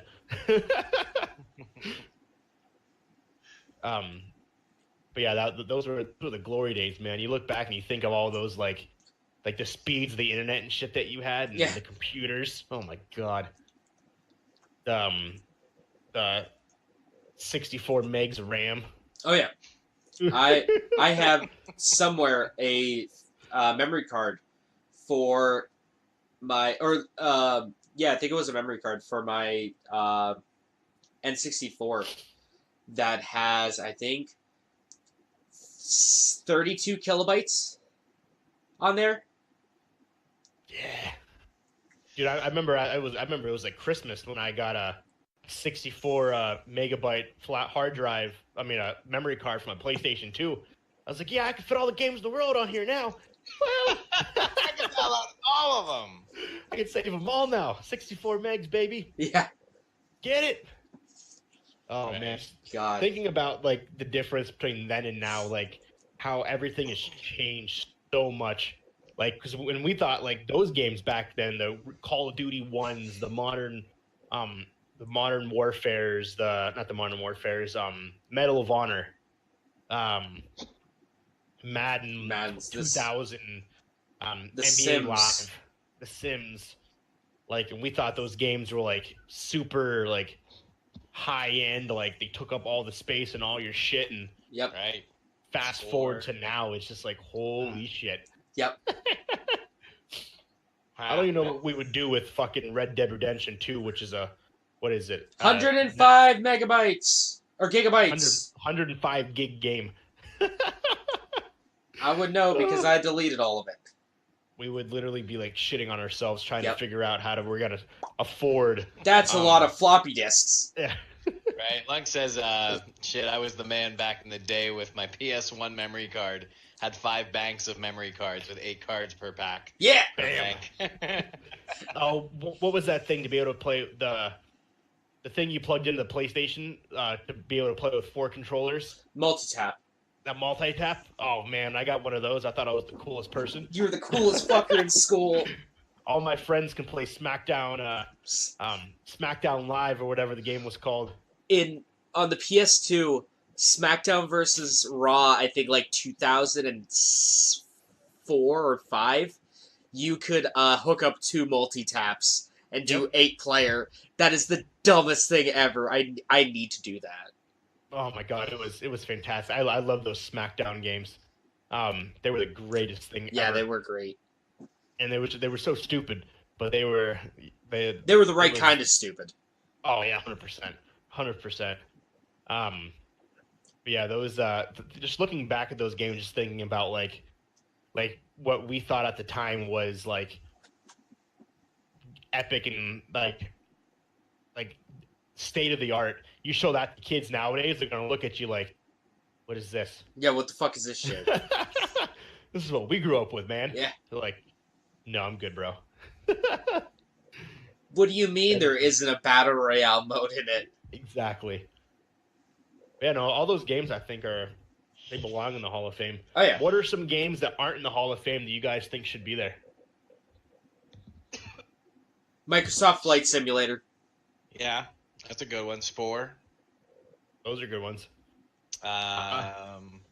Brutal Legends. Just kidding. No. I will say though, something like a Grim Fandango, another Tim Schafer game, or Monkey Island should be in there. Yeah, those are up there. You think any of the original Call of Duties or anything like that? Right. Eventually. Who started that idea? Well, Half-Life is in there, and Half-Life. Yeah, Half-Life. Battle Royale.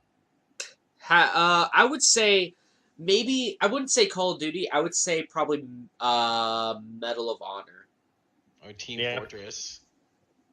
Team Fortress is a good one. Medal of Honor. The original. Rising Sun is still one of my most favorite of all time. Oddworld, Oddworld, just the Oddworld series. Pokemon Gold and Silver. Because with Gold and Silver, Masahiro Sakurai, Satoru Iwata, the absolute madman he was, managed to put all of the first region in that game. Yeah, that was huge. The absolute madman. Super Mario Party. Mario Party, I can see Mario Party. That was innovative. Kind of. Yeah.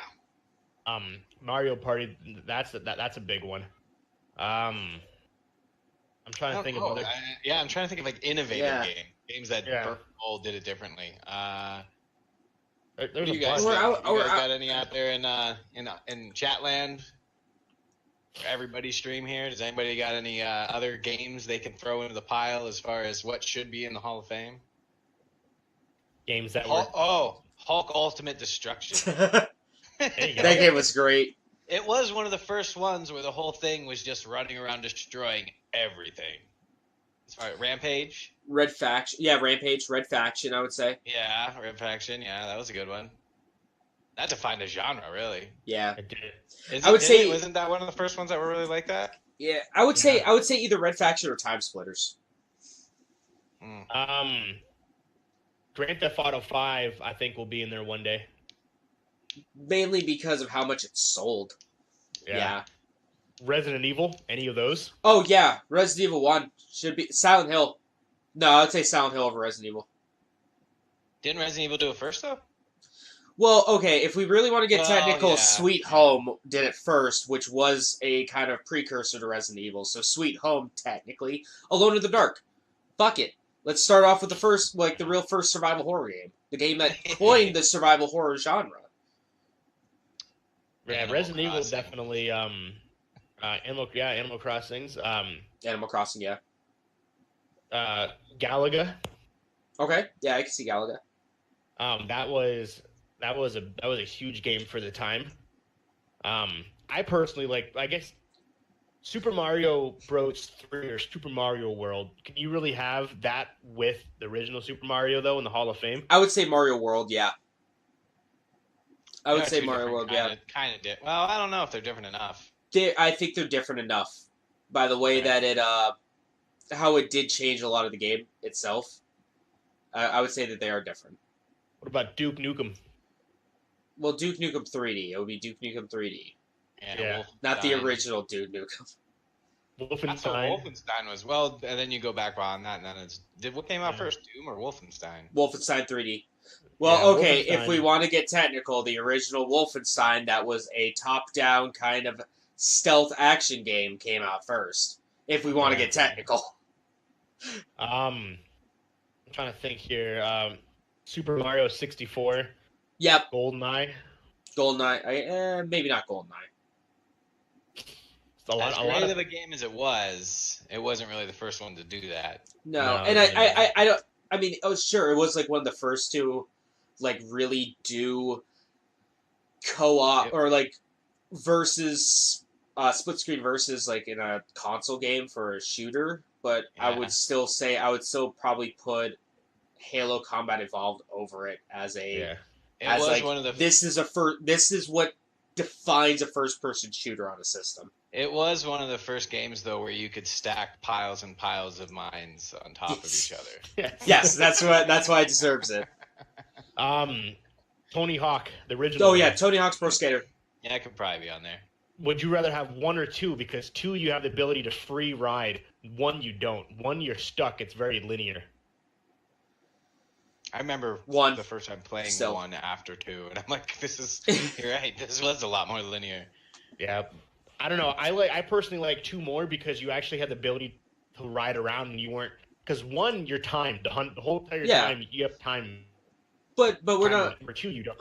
But we're not talking about improvements here, though. We're talking about innovation and why it should be in the Hall What of was Fame. innovative? Yeah. So I would say like Tony Hawk's Pro Skater 1 for the sole reason that it kickstarted an entire genre of video games that took over the 90s and early 2000s. That's very true. Fucking Disney made a skateboarding game. I remember when they fucking made the Tony Hawk one with the actual skateboard you can. That Tony Hawk's on. ride that worked once. Yeah, I brought was my- horrible. I got it for Christmas, and I'm Yeah, like, that was oh rough. man, this is so bad. I need to call all of my friends and have them experience how bad it is. So the day after Christmas, I call up a bunch of my buddies, like, yo fuckers, get over here, because this is shit. So they come over, and they're like, okay, let's play this trash, and the skateboard didn't connect. Right. Go figure. Mark says number 2 as far as Tony Hawk because of what you said, Walker. It has what the first one has, but made it way more enjoyable by being free roaming. Yeah, That's true. Minecraft. Minecraft definitely. Oh, of course, yeah, Minecraft. I'm surprised Minecraft's not already in there somewhere. It really should be, in all honesty. That game, I think that released a whole new open world concept. Would you take Resident Evil 1 or 2 or number 4? If you got to pick. 1? 1. Just because of how it changed the game so much. Pokemon Yellow over the other ones? No. Based on the fact that Pikachu's actually following him? No.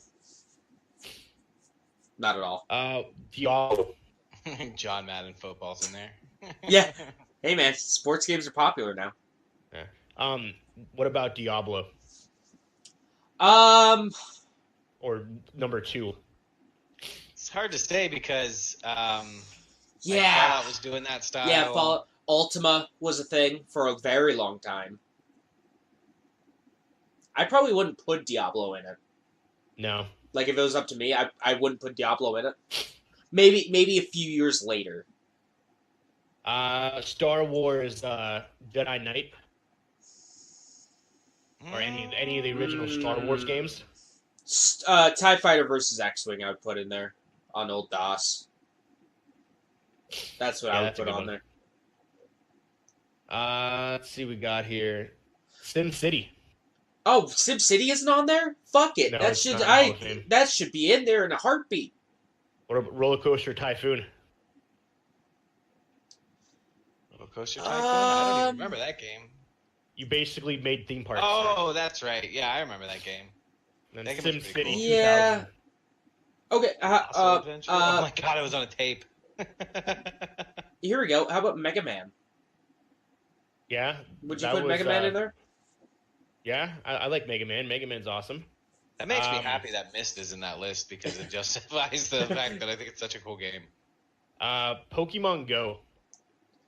That was innovative in its own right. Pokemon Go? Yeah, I would say I would put Pokemon Go in there because of its cultural importance. Yeah. Getting up and walking around and and even like its hit on pop culture. Yeah. Everyone did. Fucking Hillary Clinton did a thing about Pokemon Go. We got to get the kids to Pokemon Go to the polls. I mean, come on. How can you not include that? So, the original Zelda, which is already in there, Ocarina of Time or A Link to the Past? Oh, fuck you. I don't want to choose that. Fuck you. I don't want to choose that. Probably Ocarina of Time because it basically took the 3D movement and everything of Super Mario 64 and tightened it up. Dark Souls. Eventually. Demon Souls. Yeah, Dark Souls, yeah. Demon Souls. The Last of Us. I was actually about to ask that, and I'm torn. I'm really torn about how that is, because... The game won a bajillion different awards. But that doesn't matter, though. I think the way that it told a story may be able to put it in there, but at the same time, when you look at it, I mean, it's not like, a household name. No, it's not. I got 2 more. BioShock. I can see BioShock. BioShock was pretty good. A game had a twist throughout all the games. I think that was that had platforms, had multiple games that told a story together. Where the other one, I think that was one of the first of its kind. I think, wasn't it? No. No. No, not by a long shot. Crash Bandicoot. Yeah, that was one of the... I don't know too many other games that had that style, had that thing going on there. PlayStation 1 it was for, and then obviously then you had Crash Bandicoot 2 and 3. Personally, I would choose Spyro the Dragon. Spyro's good, yeah. Was Spyro like that? I thought Spyro was an open world game. Spyro was more... Yeah, Spyro was a little bit more open world. It was more of like a collector thought. It was like a Banjo-Kazooie or a Super Mario 64. Yeah, right. Well, Crash was it was like you ran forward and you ran. Yeah, it was almost a side. It was front to back. Crash. Crash will always be one of my favorite games. I think that eventually deserves something on there. Bloodborne. Well, you'd have Demon Souls. Yeah, that's true. Um, Instead of Final Fantasy, well, obviously Final Fantasy VII's already in there, but any of the other Final Fantasies 1 through 6, or is that too much like Zelda? It is a lot like Zelda. so there's part of me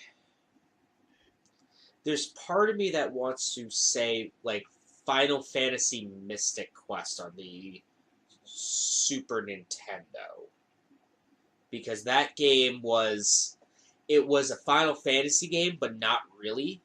But it was kind of like my first RPG kind of thing, baby's first RPG, where it kind of opened up the eyes to more people who probably wouldn't play RPGs to play it. Yeah. To get introduced into the genre. The dip your toes in, if you will. I agree with that. Sorry, I know I said 2 more a while ago, but I keep finding another one. Star Wars Knights of the Old Republic. Yeah, I would definitely say Knights of the Old Republic. Okay. That was one of the innovative online games. StarCraft. I'm surprised. I would say StarCraft over like something like Warcraft because of how huge it is over in like Korea, and we're talking about the world here. Yeah. So when StarCraft 2 came out, businesses all of South Korea closed down. That's true. All of it? Pretty much because people were too busy playing StarCraft 2. StarCraft. That's a good game. Yeah. StarCraft is, I do believe, the national sport there.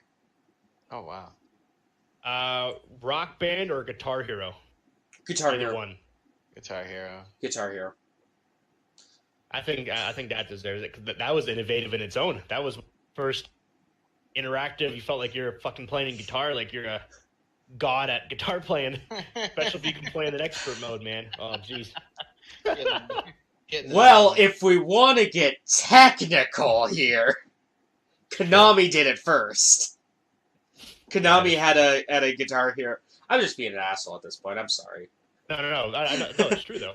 Guitar Hero was the one that actually took off, though. Yeah, Guitar Hero was huge. Rock Band was the first one with drums. Yeah, Rock Band was the first like party one. What's that one? Guitar Forge.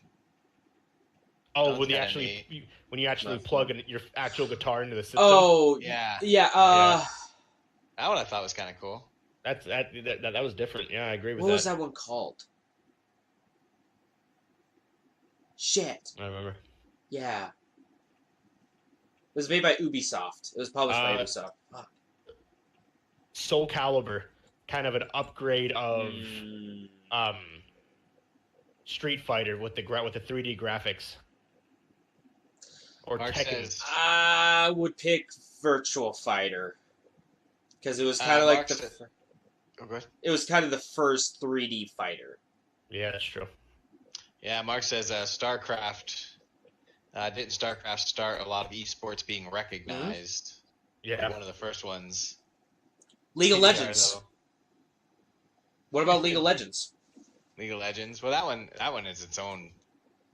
That's its own animal. That one there. I think it should be in the Hall of Fame. It should be in there. Yeah. Any of the racing games? Racing games? Outrun. Either like Burnout or any of the NASCAR. I would say Outrun. Yeah, the Outrun or Need for Speed? Need for Speed. I would say Need for Speed. Any of the ones that you could use the actual steering wheel and stuff. I actually had one of those.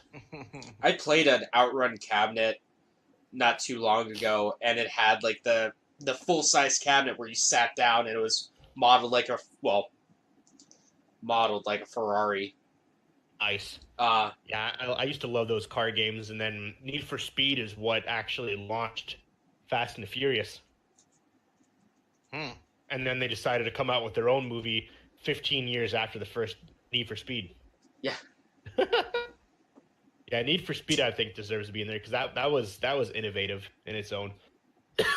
One of the original car games, driving games. What That's when about Gran everyone was Turismo? souping up. I don't think that was as big as Need for Speed though. Yeah, but it was like the first real racing game that lets you customize pretty much every bit. It was the first racing simulator. But Need for Speed though launched that whole class of people actually souping out their cars, getting the spoilers, getting the subs, getting all of the woofers, the spinning rims. But that wasn't in the original though. I feel Need for Speed though kind of launched all that though, because that's I feel that's during that time is when everybody then they wanted to have their decked out car, their souped out car, their sub, their Grand Am. Well, I would say for that would be more of like a Midnight Club thing. Yeah, Midnight Club. Because Midnight Club was more of like pimp my ride, trick this bad boy out. Well, yeah. Need for Speed was kind of like, here's a racing game where you drove like not like supercars. You know, that's just me personally.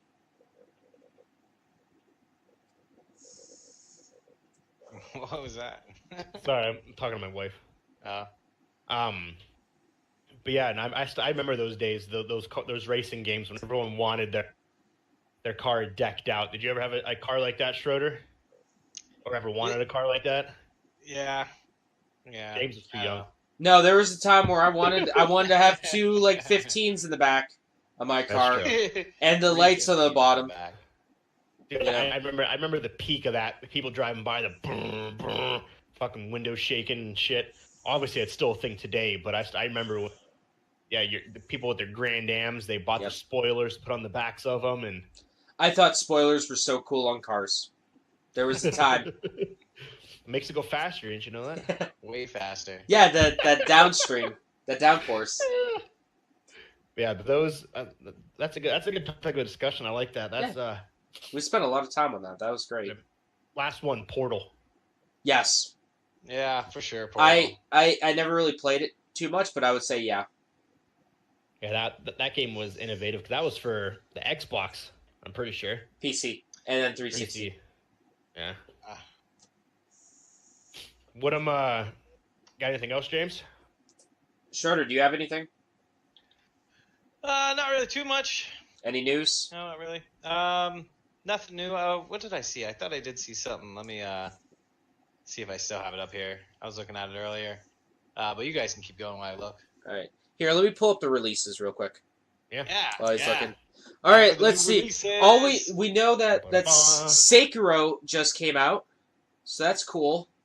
That's a game a lot of people are playing, or that's coming out. Did it come out? I think it came out. If it would fucking load. There we go. Oh yeah. All right. By the way. Oh, go ahead. Go ahead before we get into this. It's like a streamer's corner thing, so I don't know if you guys want to do your thing first, and then we'll get into it. Okay, we can like get a it. segment. Okay, yeah, we can do the new releases first.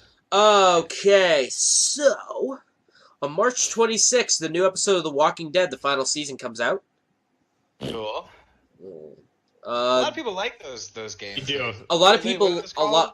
a lot of people like the first one, the first season. Oh, what are those kind of games called though? Telltale games. Yeah, those Telltale games. I watched somebody play one of the Batman ones. It was really entertaining. Yeah, but no one plays it. No one likes them. Let's see here. Power Rangers Battle for the Grid comes out on March 26th. Yeah, I've seen that. It's a role-playing Power Rangers game. So does role-playing Power Rangers game? Yeah. Man, that's gonna be intense. Let's see here. Danganronpa Trilogy comes out on the 26th as well. I'm gonna pick that up, even though I have 1 and 2. MLB The Show 19 comes out on the 26th as well. Path of Exiles comes out on PS4 on the 26th. Final Fantasy VII comes out on the Switch and Xbox One on, guess what, the 26th. DayZ comes out on the Xbox One on the 27th. And on the Xbox One. Does it twice? Okay, cool. How exciting. They're getting their own running simulator. Good for them. Yeah, good for them. Assassin's Creed 3 Remastered comes out on the PS4 and PC on the 29th. Nice. Which Assassin's Creed was that? 3. The bad one. Oh yeah, the bad one. The one where you're an Indian. Yeah. Oh shit! Yoshi's Crafted World comes out on the 29th. Nice. I'm gonna pick that up. Tropico 6 comes out on the 29th. And then nothing really else after that. I might want to get that Assassin's Creed one. I actually like that. Well, I like all games. What is this month for end? the fact that I haven't beat 3 days February, June, and Origins. Okay. Which I'm pretty sure I just deleted it off my Xbox, my PS4 because I didn't have any space. Bum Simulator, guys, comes out on the 30th.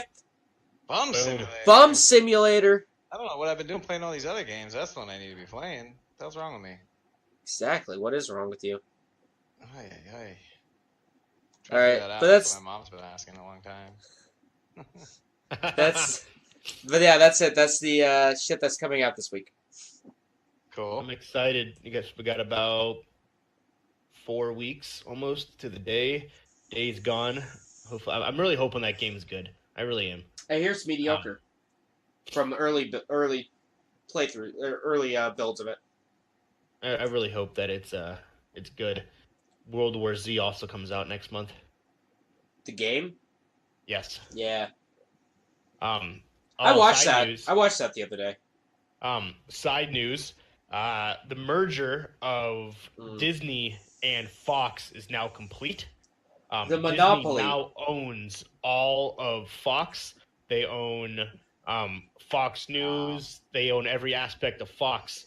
Essentially, they did that for the sole purpose of getting the X-Men. That's the only reason why they did it. They spent $76 billion to essentially purchase the X-Men. But Fox wouldn't do it unless they physically bought every aspect of Fox. Oh, so speaking, like we don't want this shit no more. Speaking of Disney, this kind of goes back to my week. There's Mickey Mouse shorts that they do on YouTube. They're fucking incredible. Everyone needs to go watch them. They're fantastic. Disney That's awesome. shorts? Yeah, like Mickey. Just look up. I think it's like Mickey Mouse on YouTube. Like Mickey Mouse. Mickey Mouse has his own YouTube channel, and yeah, they do just animated shorts. Sounds like it's gonna be offensive. Animated shorts, but it's like officially licensed by Disney, and the animation's beautiful. And there were times during it where I laughed. I was heckling because of how much I was laughing. I was doing that weird.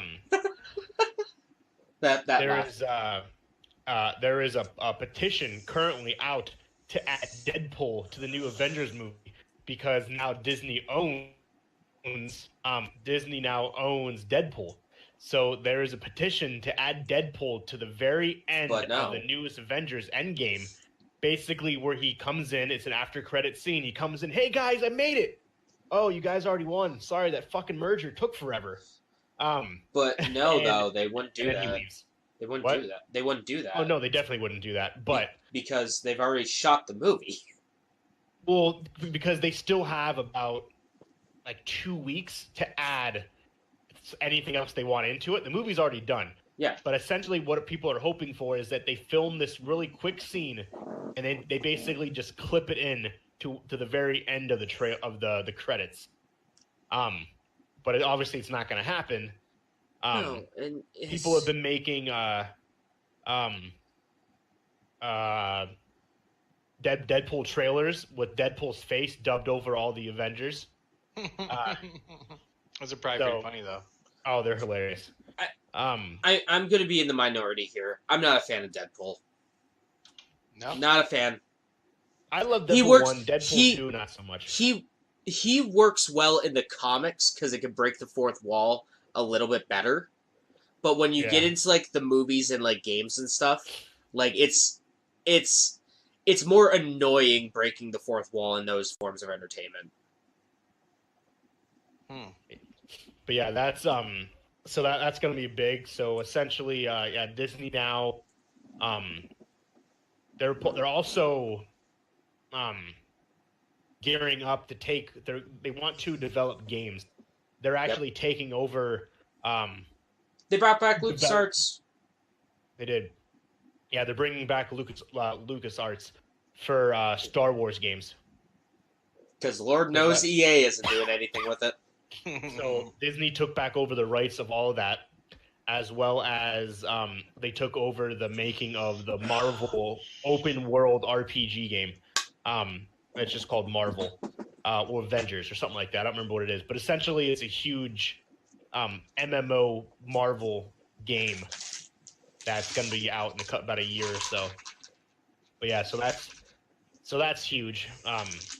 Yeah, Disney now owns $71 billion is what they paid to get X-Men, The Simpsons, and the Fantastic Four. They didn't really care about The Simpsons. They more or less wanted X-Men. So this is everything Disney owns.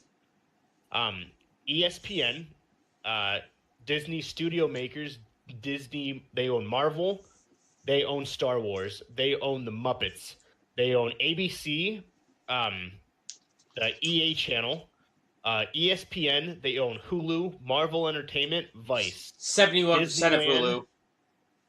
Yeah. Disneyland Paris, Disney World, DreamWorks, Lucasfilms, Marvel, Pixar,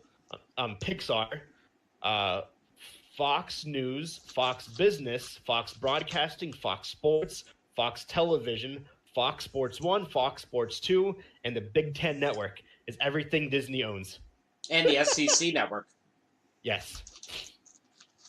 That is absolutely astonishing. It's what we like to call in the business illegal because it's a monopoly and someone should have stopped them.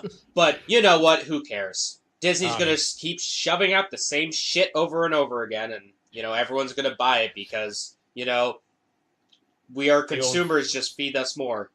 They own 14 TV channels: ABC, ESPN, History, A&E, FX, Lifetime, Disney, Disney Junior, National Geographic, FXX, ESPN2, the Wildlife Channel, and FX Movies, as well as Fox News.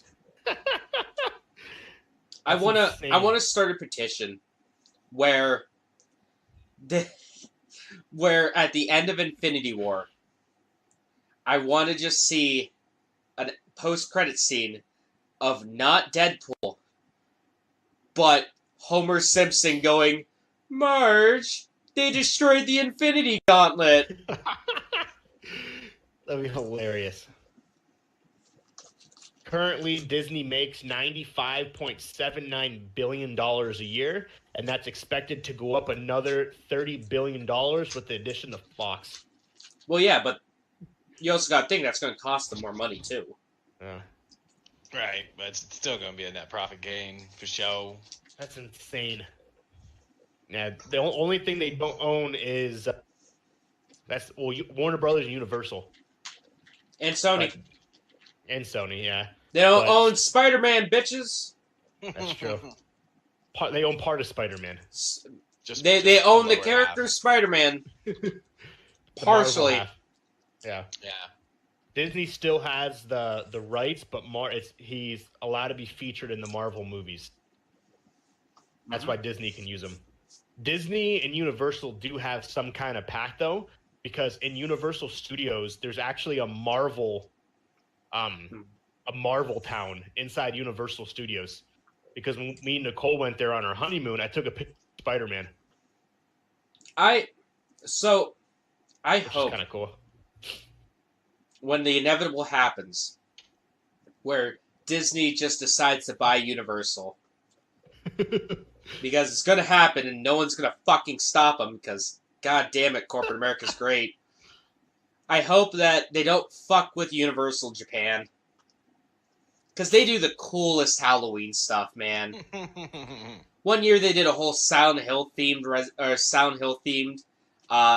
attraction at Universal Studios Japan. Nice. They did a whole Resident Evil one where you actually had to fight zombies and you had fake guns and stuff. That's pretty cool. But I know that when Disney decides to buy them, all that shit's gonna go away. Disney doesn't like to have fun. The only company I don't think they would ever be able to buy would be Brothers. Warner Brothers? Yeah. It wouldn't make sense. Yeah, why would one company then want to own literally the two competing superheroes, DC and then Marvel? And then, unless they want to, but well, that's just all the money for them. Yeah, and then they can then do like a game like DC versus Marvel or something. Or they could do the comics, the crossover comics. Is there crossover comics? Oh, there's a ton of crossover comics. Who is it? Fuck, I forget who it is, but there's someone that's both a part of the Justice League and the Avengers, if I'm not mistaken. Canonically. I know there's. I think it's Black Widow. I know there's a bunch of characters that are really similar. Well, yeah. Like a ton of characters that are super similar. I mean, hell, on DC you have someone named Marvel. Yeah. And in Marvel you have someone named Marvel. And Captain Marvel. God, comics are stupid. Dark, whatever the one dude is. I can't remember his name on DC. It's like their version of Thanos. I don't remember his name. But I'm not no fucking nerd. I don't read comics. They have, there's a lot of similarities. So we'll see what happens. But yeah, that's also really big in the news. That happened on Monday. Yeah. Last Monday, the two finally completed the merger after it being announced like a year and a half ago. They finally completed the hostile takeover. The mouse saying, kicked down the door, was like, I own you, bitch! Brazil was actually the country that was giving them issues of completing it because something in Brazil, they weren't signing off on it because it had to go through like United Nations, things along those lines, because they're two globally traded companies, so they had to get approval from like every country. Yeah. But Brazil wasn't like signing off on it for some reason. They finally did. Well, yeah, probably because there's bullshit like anti-compete, or not anti-compete clauses, but where you can't just own everything and have no competition for anyone else. Yeah, it's monopoly. Exactly. Fuck it, Disney's owning Monopoly.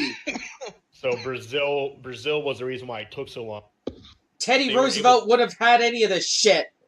If they were able to get it done in time, the X-Men would have most likely made a cameo in this movie. Well, I know the U.S. Supreme Court was giving them a hard time, rightfully so, for, guess what?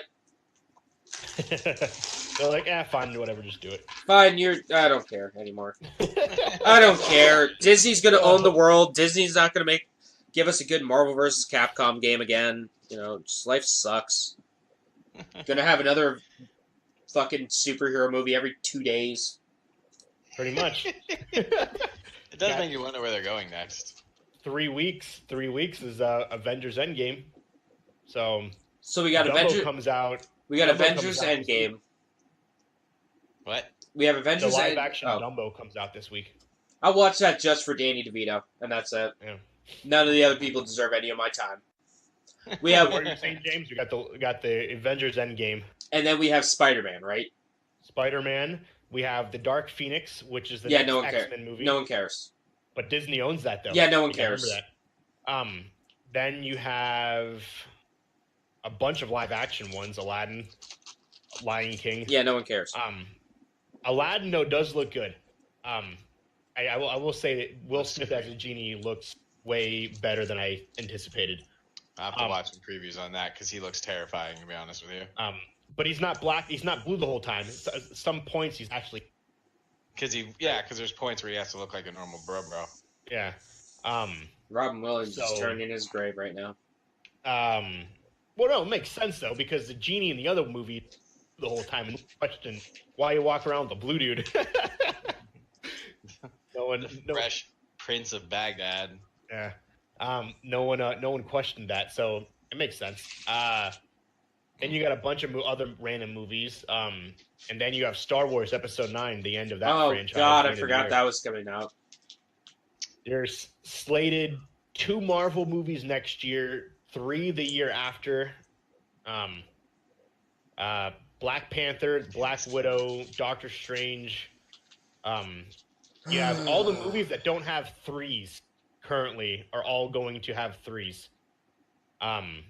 So you have Doctor Strange, you have Guardians of the Galaxy, Black Panther, Black Widow, Captain Marvel, and then whatever they do with the X-Men.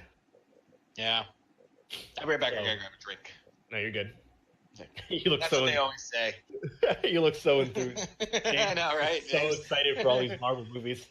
Like I said before, once Spider-Man Homecoming comes out, I'm fucking done. I can't. There's gonna be a third one though. I don't care. I don't care. I don't care about your shitty Marvel movies anymore. I go to a movie to feel entertained, not to be like, oh yeah, I know exactly what's going to happen every step of the way. Fuck it. Gambit comes out at the end of this year. Oh shit, they're making a Gambit movie? Yeah. Oh, that immediately piqued my interest. I fucking love Gambit. March 13, 2020. Nothing will ever beat, in my opinion. So there's 2 movies, 2 superhero movies that, in my eyes, are impossible to pass. And that is Logan, and then Spider-Man 2, the Sam Raimi one. Nothing will ever come close The to Dark the Knight. pure... No. Not even The Dark Knight.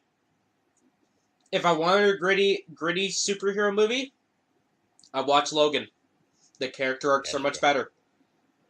Yeah, Logan was phenomenal. I love the original Spider-Man. I actually like number 3. I know people hated it, but I like. 3 was too convoluted. There's too much going on. Too many villains.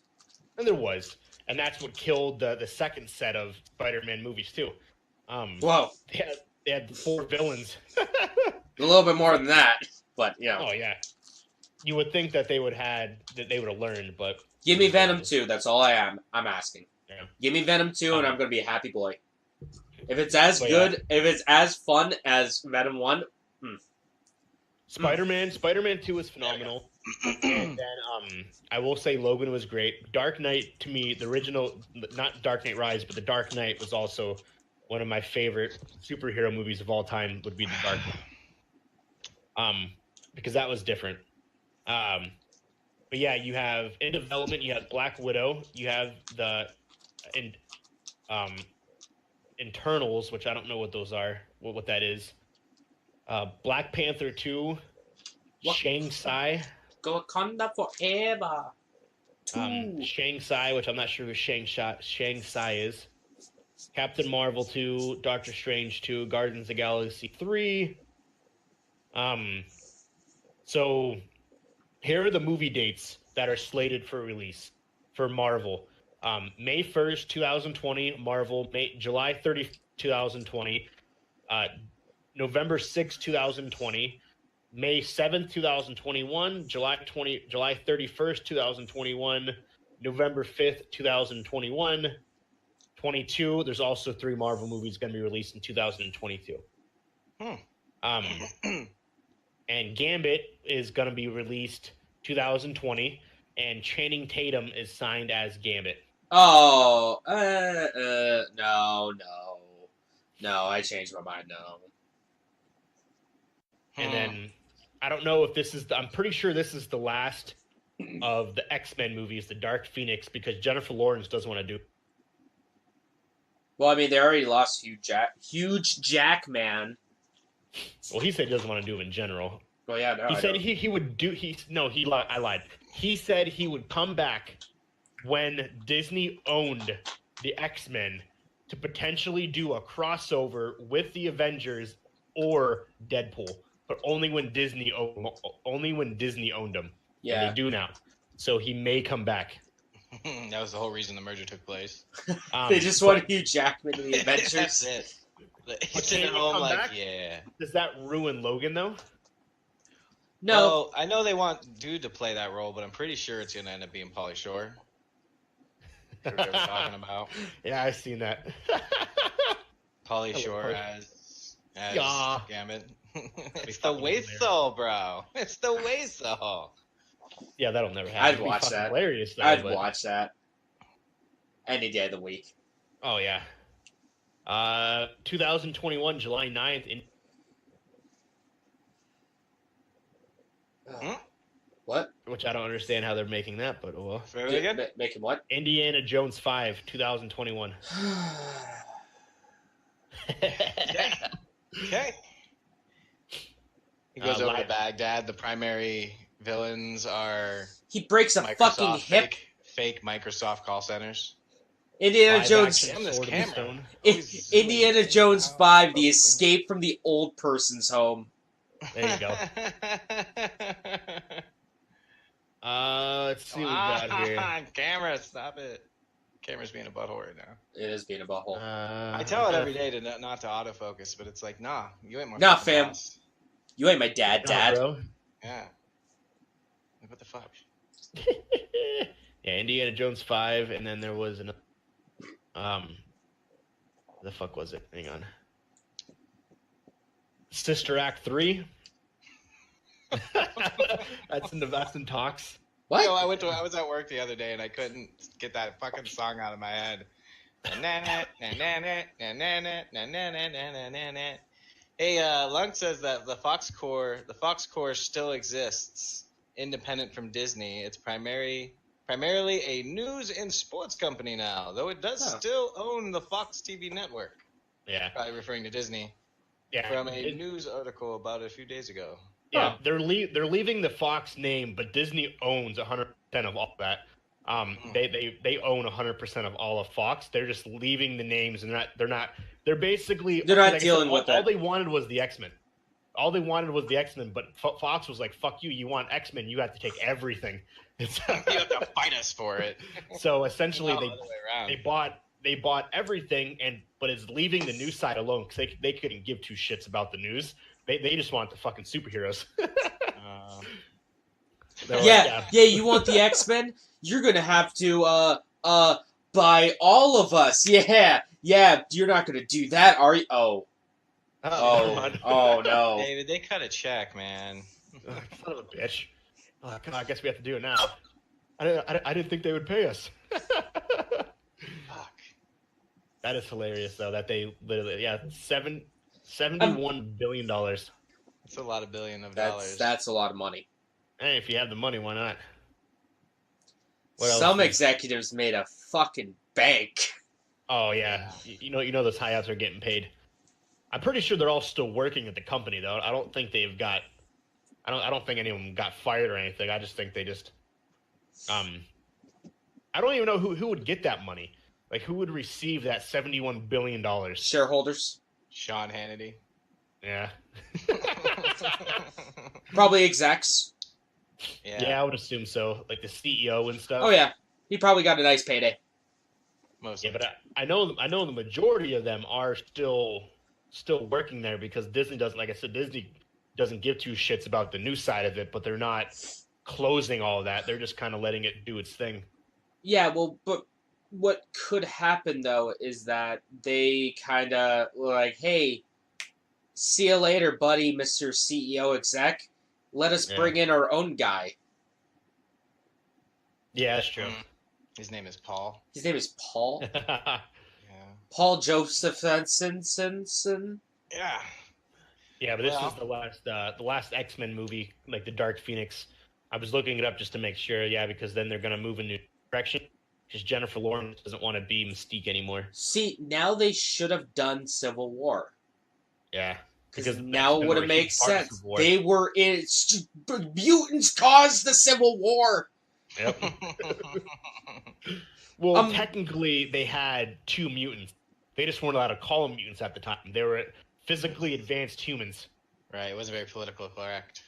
Politically because correct. they had Scarlet Witch. Oh yeah, they did. That's right. I forgot about that movie. And remember in Avengers: Age of Ultron, they had Quicksilver, but they didn't call him Quicksilver. I didn't see Age of Ultron. Oh yeah, so they had two mutants, but they weren't allowed to call them. Fox owned the name mutants. They had the copyright for the name mutants, so they were physically advanced humans. Okay. It was basically Disney's version of telling Fox to go fuck themselves. We're going to use mutants, just not call them mutants. We're gonna make a character called that's gonna rival Deadpool. We're gonna call him Live Lake. Because Quicksilver, or whatever his name was, he was in Days of Futures Past as well as X-Men Apocalypse. But Disney was like, no, bro, we're going to make our own version of the same exact character. We're just not going to use the name, but you're going to know it's... And I think that's at that point, Fox was like, fuck, they're going to use our characters anyway, just might as well sell the goddamn company to them. Might as well make a paycheck while we're at it. Bill and Ted 3. Oh, yeah, I heard about that. I heard about that, yeah. 2020. Bill and Ted Hear the Music. Well, that'll be pretty neato. Face the music. Yeah, I'm down. Face the music? Yeah, something like that. Everyone dies. Huh. Bill and Ted. Yeah, Face the Music. Bill and Ted 3. Bill and Ted 3, everyone's dead. August 1st, 2020. I'll see that. I like That'll Bill be and Ted. big. That's a cult classic for sure. Right. Yeah, that'll be great. That'll be big. Station. You have Colonel Mustard did it in the study with a candlestick. 2020 is the next Batman that will not star Ben Affleck. Well, no, because he knew when to get the fuck out of a contract. Yeah. I think I've been Batman long enough. He's like, I've been Batman for a movie and a half. I'm done. They're rebranding Batman again, going in a different direction. It is unknown exactly what it will be, but at 2020, they're hoping for by the end of the year, because the new Joker movie releases this year. Oh boy, that means we're gonna get new Harley Quinn merch at our local Hot Topic and or Spencer's with Joaquin Phoenix. I think they're keeping the two characters separate because it's a different Joker than what was in Suicide Squad. So I don't know if they're going to introduce Harley Quinn or if they're going to leave it as is. Did you hear about the reboot of Suicide Squad? Yeah. No. They're rebooting Suicide Squad. They're essentially redoing the DC universe. But they're not making it a universe. Aquaman. Yeah, the only characters they're leaving is Aquaman and Wonder Woman because those were the only two successful characters in this new universe. But they're not making like a MCU or a DCU. They're making like just standalone individual films. Movies. Yeah. Yeah, they're not making another Justice League essentially. Smart. They're leaving the characters separate and their own different movies, but they're still going to make other movies. Yeah. I see. But yeah, no, like the only good thing to come out of the new Suicide Squad is that Idris Elba is going to be Deadshot. Yeah. Instead of Will Smith. They were gonna make Will Smith, and they changed that. Harley Quinn. I would think that they would leave Margot Robbie as Harley Quinn because her so iconic. That was the #1 selling Halloween costume of that year for girls. Go fucking figure. There's a lot of edgy teenagers out there that want to be sluts. That was the #1 selling Halloween costume. I see. They're redoing Charlie's Angels. That comes out the end of this year. Really? Yeah. Why? The Hedgehog. I don't know. I'm going to see Terminator. The new Terminator comes out next year. Oh, yeah. I forgot they were making a new Terminator. Arnold Schwarzenegger is in the movie, though. That has been confirmed that he is reprising the role as a Terminator. He's like 80, right? God, I know, man. Like, he did it in the other one, and it was just like a cameo, and it wasn't even him. It was a fucking CGI version. Yeah. Can we get a sequel to Kindergarten Cop? To what? Kindergarten Cop. Can we get a sequel to that? I know. Yeah, I'd watch that. Yeah, what was the Christmas one with Sinbad in it? Oh, Like Jingle All the Way or something? yeah, Jingle All the Way. Put that amazing. cookie down. Put the cookie down. That was an amazing movie. It really was, dude. I think that would be the perfect intro to like some sort of, EDM track. Put the cookie down. What was the movie with Arnold Schwarzenegger and Danny DeVito? Twins? Oh yeah, yep. Can we get that again? Those are amazing. Can we get an older version of Twins? Right. Those movies are fucking hilarious. All of Hulk Hogan's older movies. Oh my god. No, those are just Stories bad. and Alien. Oh my god. Oh my god. I fucking love that movie. Hold on. I think our podcast is deteriorating. It's gone to shit, and I love it. It is. Where's it at? Suburban Commando. Oh yeah, Suburban fuck me, Commando. Suburban Commando. Mr. Nanny, Oh man. where he was the babysitter, Mr. Nanny. Yeah. Yep. That was amazing too. Oh my god, I fucking remember those two movies. Those are great. Are they though? And next year you got Wonder Woman, the Green Lantern. No, I thought the they new canceled. Top Gun movie comes I, out. I thought they canceled the Green Lantern Cool. movie. Yeah, they did. You're right. Top Gun Maverick that comes out next year. Mhm. The reboot of the Ghostbusters. The Um, reboot. The reboot of new- the Ghostbusters. The new Ghostbusters. Oh my god, Monster can we Hunter, get a new? September 4th, 2020? Featured film based on the video game by Capcom. So bad. When Lieutenant Amorous, whatever, and her loyal soldiers are transported to a world, they engage in a desperate battle for survival against an enormous enemy with incredible powers. I am legit fucking shaking because of how angry I am at that movie. Coming to America too. I don't. Oh, okay. I was about to say, yeah, no, it's gonna. Coming Yeah. to Oh, that's America, hype. too? Yes. That's hype. I will Yeah. watch that shit. I'll be there day one. Yeah, that'll be hilarious. Ghostbusters, a new one. That's gonna be interesting. That's gonna be Can we get another like animated version of the new Ghostbusters? Because that was great. That was a great show. Avatar 2 comes out. Fast and Furious 10 comes out in 2021. Space Jam 2 2021 with LeBron James. That's LeBron been confirmed. James. LeBron James. Sorry, The Batman comes out June 25th, Oh, way to be 2021. fucking edgy. Yeah, The Batman 2021. Mission Impossible 7 2021. The reboot Suicide Squad 2021. Avatar 3 2021. And then Avatar fucking 4, 5, and 6. 3, 4, and 5 come out every year for the next Eternity. They're gonna run with it.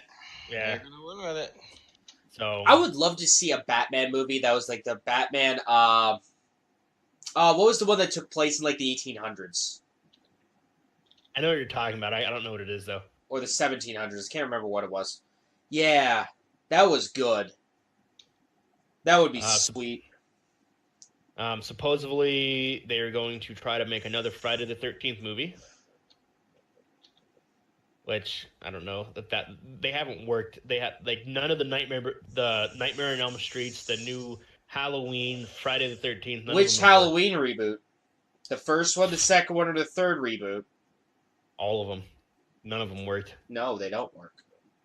Yeah, there's some interesting movies on completely unrelated to our topic of Very unrelated.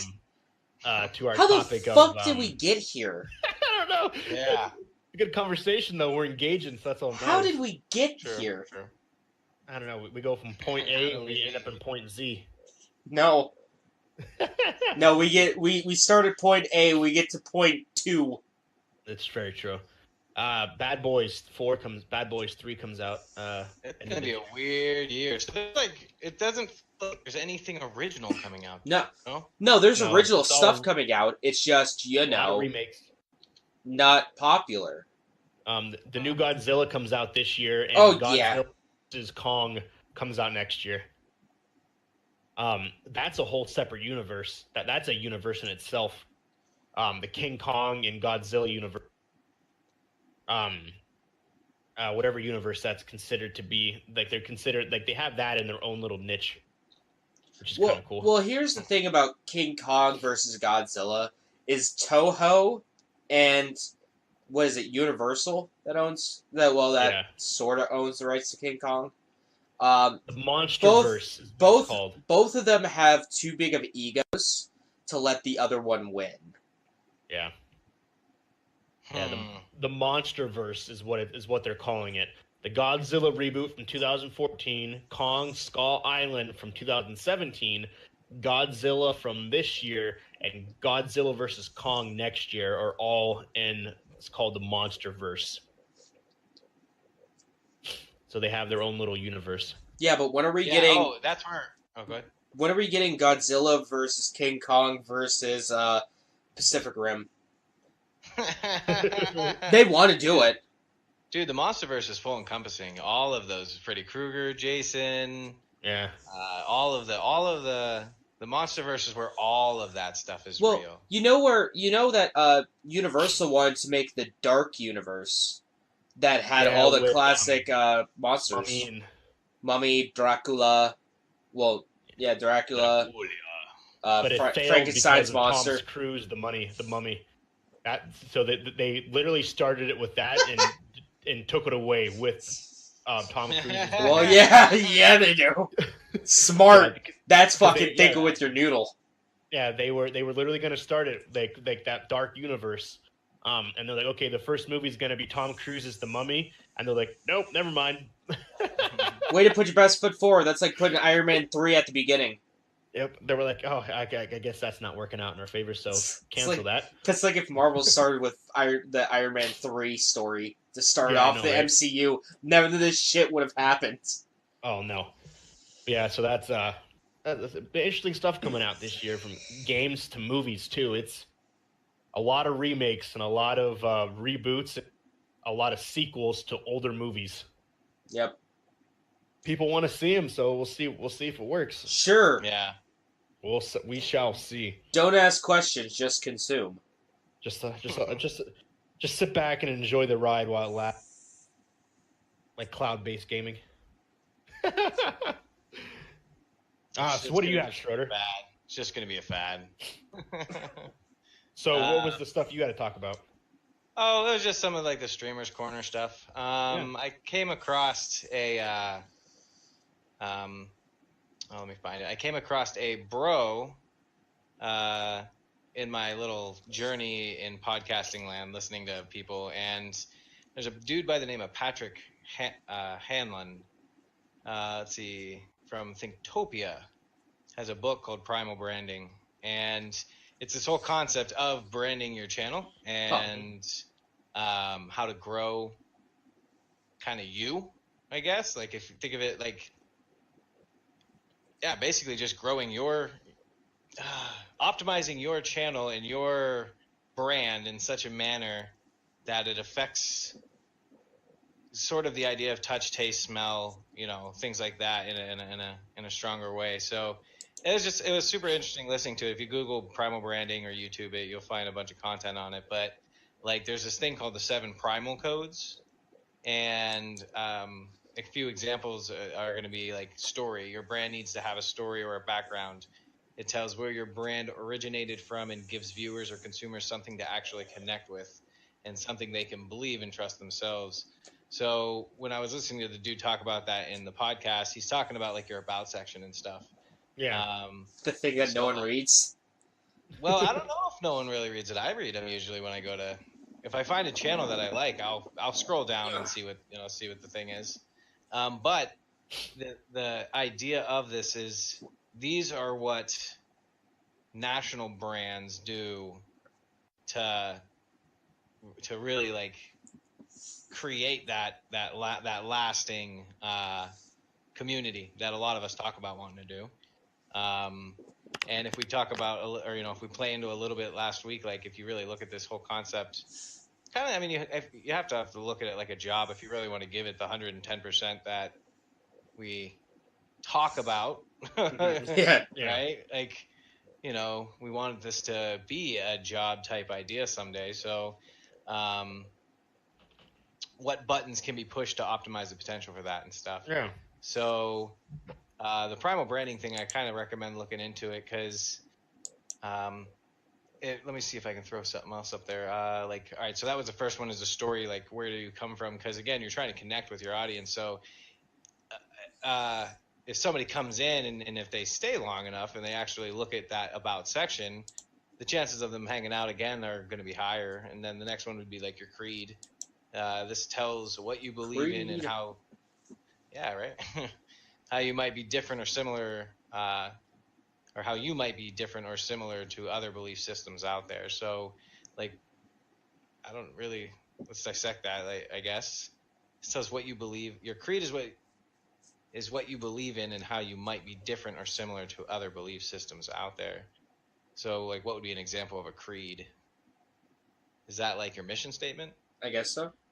Yeah, it's what what you're going after. It's what you're focused on. Like what do you believe in? Like, what is your reasoning for doing this? I'm doing it for the people, to make a better environment for gamers, or whatever it is. Yeah. Like a mission statement. I'm doing this so gamers become less oppressed. Like it. Right. So, I mean, and then, so as we talk about these things, something to think about is, what do we have on our Twitch channels? If I scroll down to either of your Twitch channels, what am I going to find underneath? Nothing. You might find a link to my YouTube channel. Gotcha. And the question is it worth the time to put in to build that out? And if you do, what are you adding to it to, there? And then can any of us even, if I were to ask, and I'm not asking, but I'm just saying, if I were to ask anybody, what is your brand creed? I don't have a specific one, I guess. I have an idea, but I don't have anything hashed out in words. Yeah. And then you have your icons, the quick associations or flashes of meaning that are associated with your brand. They can be visual or particular smell, sound, things like that. The taste of McDonald's French fries, the sight of Coca-Cola label, or Mickey Mouse ears. So what is your icon? And that, I think, is the thing that most streamers put most of their energy into, I guess. I'm going to switch my brand, so they just kind of change up the icon. And that's not a brand. That's not switching your brand. That's not switching your mission statement or the audience you're trying to grab. So what are the, I think a lot of us put a lot of energy into our icons. I think. Let me see. So I'm on Ninja's page, and I'm looking at the bottom of his, and his is pretty, he's got donate helps Ninja in his channel, but are not required. The rules, basically what he has: be positive, be respectful, don't sell, promote, don't ask to play with Ninja. There's the rules. Follow me, and he has instant links to Twitter, YouTube, Instagram. He has his promos down here. If you use the Eats Ninja, you get free delivery from Uber Eats. Subscribe to Ninja, because he has a thing with Uber Eats. You have a giant subscribe button, his schedule, his YouTube. Want a computer like Ninja? Click here to custom build. He has his chair that he uses, Ninja Whoop, which is his CD that he made. Ninja merch. He made a CD of he plays in the background, kind of like what you listen to, Schroeder. Gamer hype mixtape. Pretzel, what it has the non-word music. It's just kind of like beats. Yeah. He made a CD of beats. Essentially, I was really hoping that he made some sort of just rap album or something. No, just full of diss tracks. He's got a link to his merch, and then he had leaderboard gifted subscribers. So that's on his, like, and then he has join the Discord. God, Prime, that Discord must be crazy. It's probably ridiculous. And then go to Tim the Tap Man. Let's go to his bottom here. About me, subscribe, donate, subscribe to the YouTube channel. The Lord, he's got a thing that's the best of the community, lords, demigods, empires, empress, kings, and queens. So he's got a list of everyone's names ranked on how long they've been subscribed to him. When do I go live, chat rules, follow me on Twitter, follow me on Instagram. Here are my computer specs. Click these links to purchase the product, because then you can get revenue for that. You get kickback from Amazon or wherever you get it. Best Buy even has a thing. If you go to the bottom, it's a program. Best Buy, it's a Best Buy partner program where you put the product and it links to bestbuy.com and you get kickback for it. Oh, nice. Affiliate marketing, baby. Gotta love it. Right, you can do well here. So it's all right, so I'm watching a stream here, and then I scroll down and I start reading about what this dude's about and his layout and all that stuff. So with his branding, even, I don't know. I find this part of the concept of what we do pretty interesting. Is what I don't know what elements of the experience create links in the neural net, I guess you could say, that encourage people to come back and check it out again. Things that are interactive and stuff that people can see. You need to have on there. You need to have basically show that, hey, here's a Discord. Oh, hey, I'm going to be a part of a community with the Discord. You want to interact with me here? This is how you do it. Yeah. Right. Yeah, but it's something I recommend looking into is this Primal Codes thing, because there's more to it as well. There's actually 7 of them in total. There's the story, the creed, icons, rituals, which I don't think I have to really go into. Do I have to sacrifice a goat on stream or something? Because I'll do it. No, an example of that would be kind of the Oxhorn. How he typically smokes a stogie and drinks his, I don't know what he drinks. I don't know if he drinks rum or vodka or what, but he drinks something. And that's his ritual. Language, which in my realm, the splash screen gaming, that would be gutter oil and butt stuff and the cuck monster. Anti-believers, things are pretty much against. But these are all different. I mean, if you think about it, each of these elements, if there's a channel you really like and there's one you watch on a regular basis, you can kind of identify with each of these things,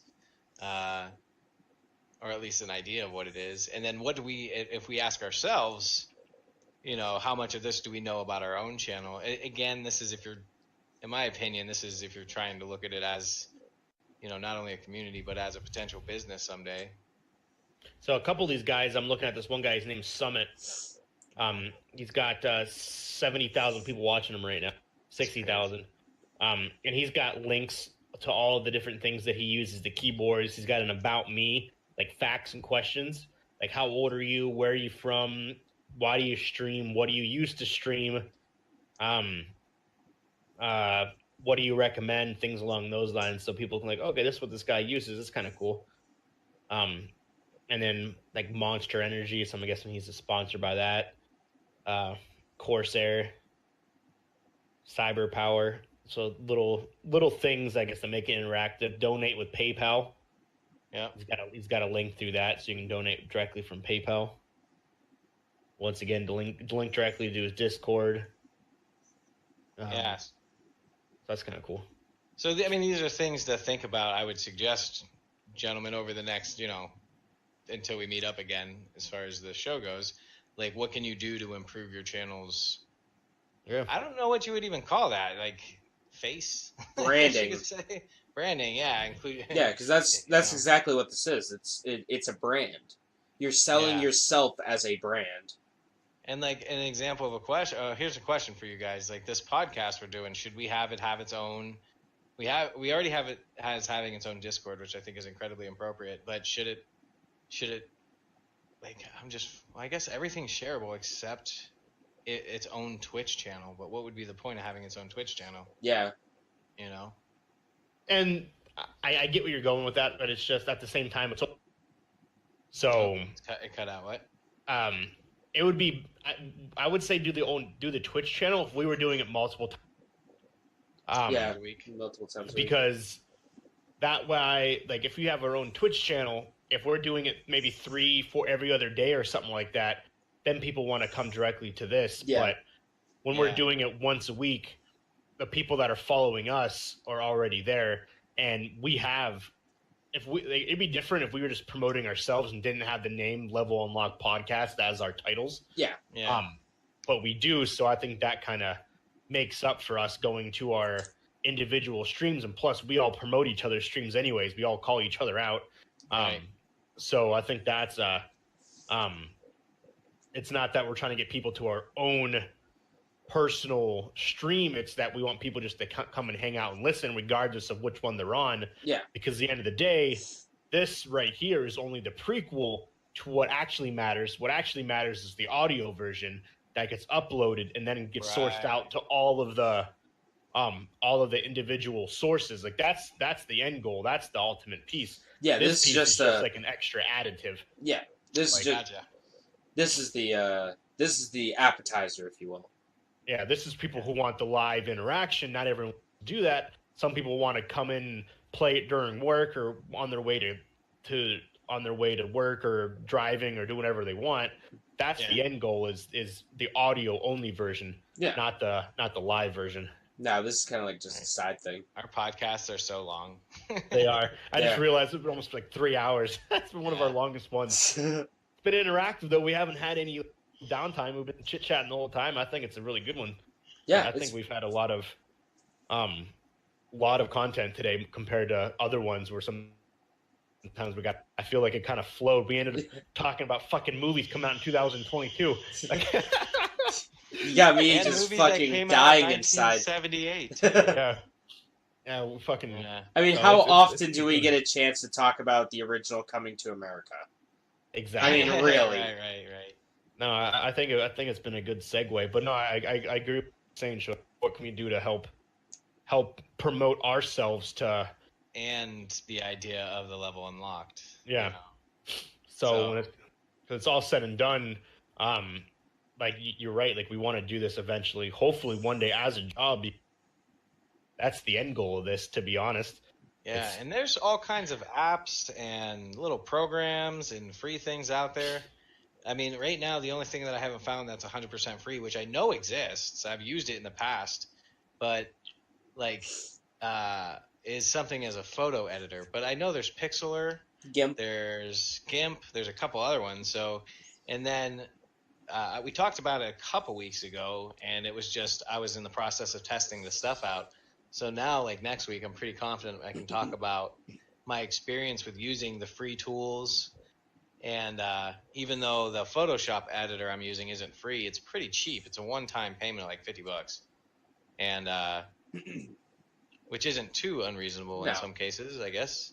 Because it's all of the branding I've made over the last couple of weeks, I've been using it, and then I edited the entire first episode of that arc thing I wanted to do, which I don't know if I'm actually going to release because it's it's ridiculous. It's so stupid. Maybe I don't know. Maybe I'll do it after the podcast next week. We'll end the stream and then I'll come back on and we'll air the half-hour long episode. There you go. Of this thing that I put together, my first arc machinima. There you go. Phenomenal. So stupid. Hey man, you just throw it on out there. Yeah. Just if you guys want to watch it after the show, let me know. I mean, I'm kind of interested. I'm not gonna lie. Yeah. All right. You could send me post it as a private on YouTube and just send it to me. Send me the link. I would love to watch it. But oh wait, there's no way I'd be able to, unless I did do it that way. Never mind. I was gonna say I would have to stream it because I haven't even exported it yet. It's still sitting in the editor, like done, but I haven't exported it. Yeah, you can do a privately on YouTube. Yeah, I'll come up with something for it. But what the hell were we talking about? No, just increasing our brand and how we how we move towards the future. Yeah. Like, you guys know what I want to do. I want to do like storytelling and stuff, but it seems like nobody else wants to. So, like, I don't know if that's ever actually going to be a thing. I've been trying to do that for a couple years now, and the problem is, in order to do that, you have to get buy-in from other people that are going to assist. And so often, people are like, "I'll be there," and nobody's ever there. So yeah, that's the thing.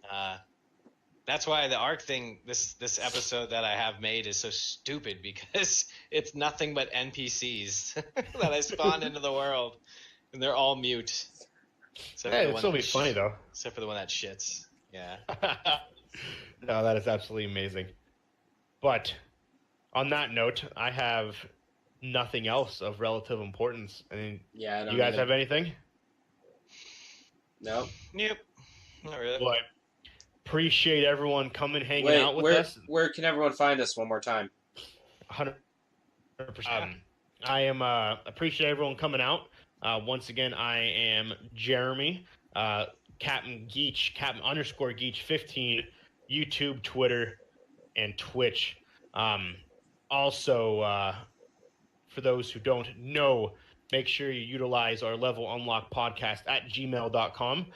That way you can ask us questions, topics you want to have us discuss, anything along those lines. Feel free to shoot us an email, and we will have it presented in our next podcast or a future podcast based on when you email us or the research we have to get done. James? Or the Discord server, right? Yeah, Discord. Yeah, or too. the Discord server. Yeah. Level Unlock podcast in the Discord. Start promoting that. Yes, we do. James? YouTube.com/People8Studios, Twitch.tv/People8Studios, at People810 on Twitter. I love it, nice and fast. You put me on the spot there. Splash Screen Gaming and all the other stuff that these guys said. I think that was even faster. Ladies and gentlemen. Thank you guys. Thank you for coming out. Level Unlock Podcast, Episode 8. As always, tomorrow, the audio-only version will be available at levelunlockpodcast.podbean.com and anywhere podcasts are available. The Level Unlock Podcast, the greatest place on the internet for pure randomness, video game news, and pure awesomeness. Thank you guys very much. Much appreciated. Great episode. We'll see you later. Bye.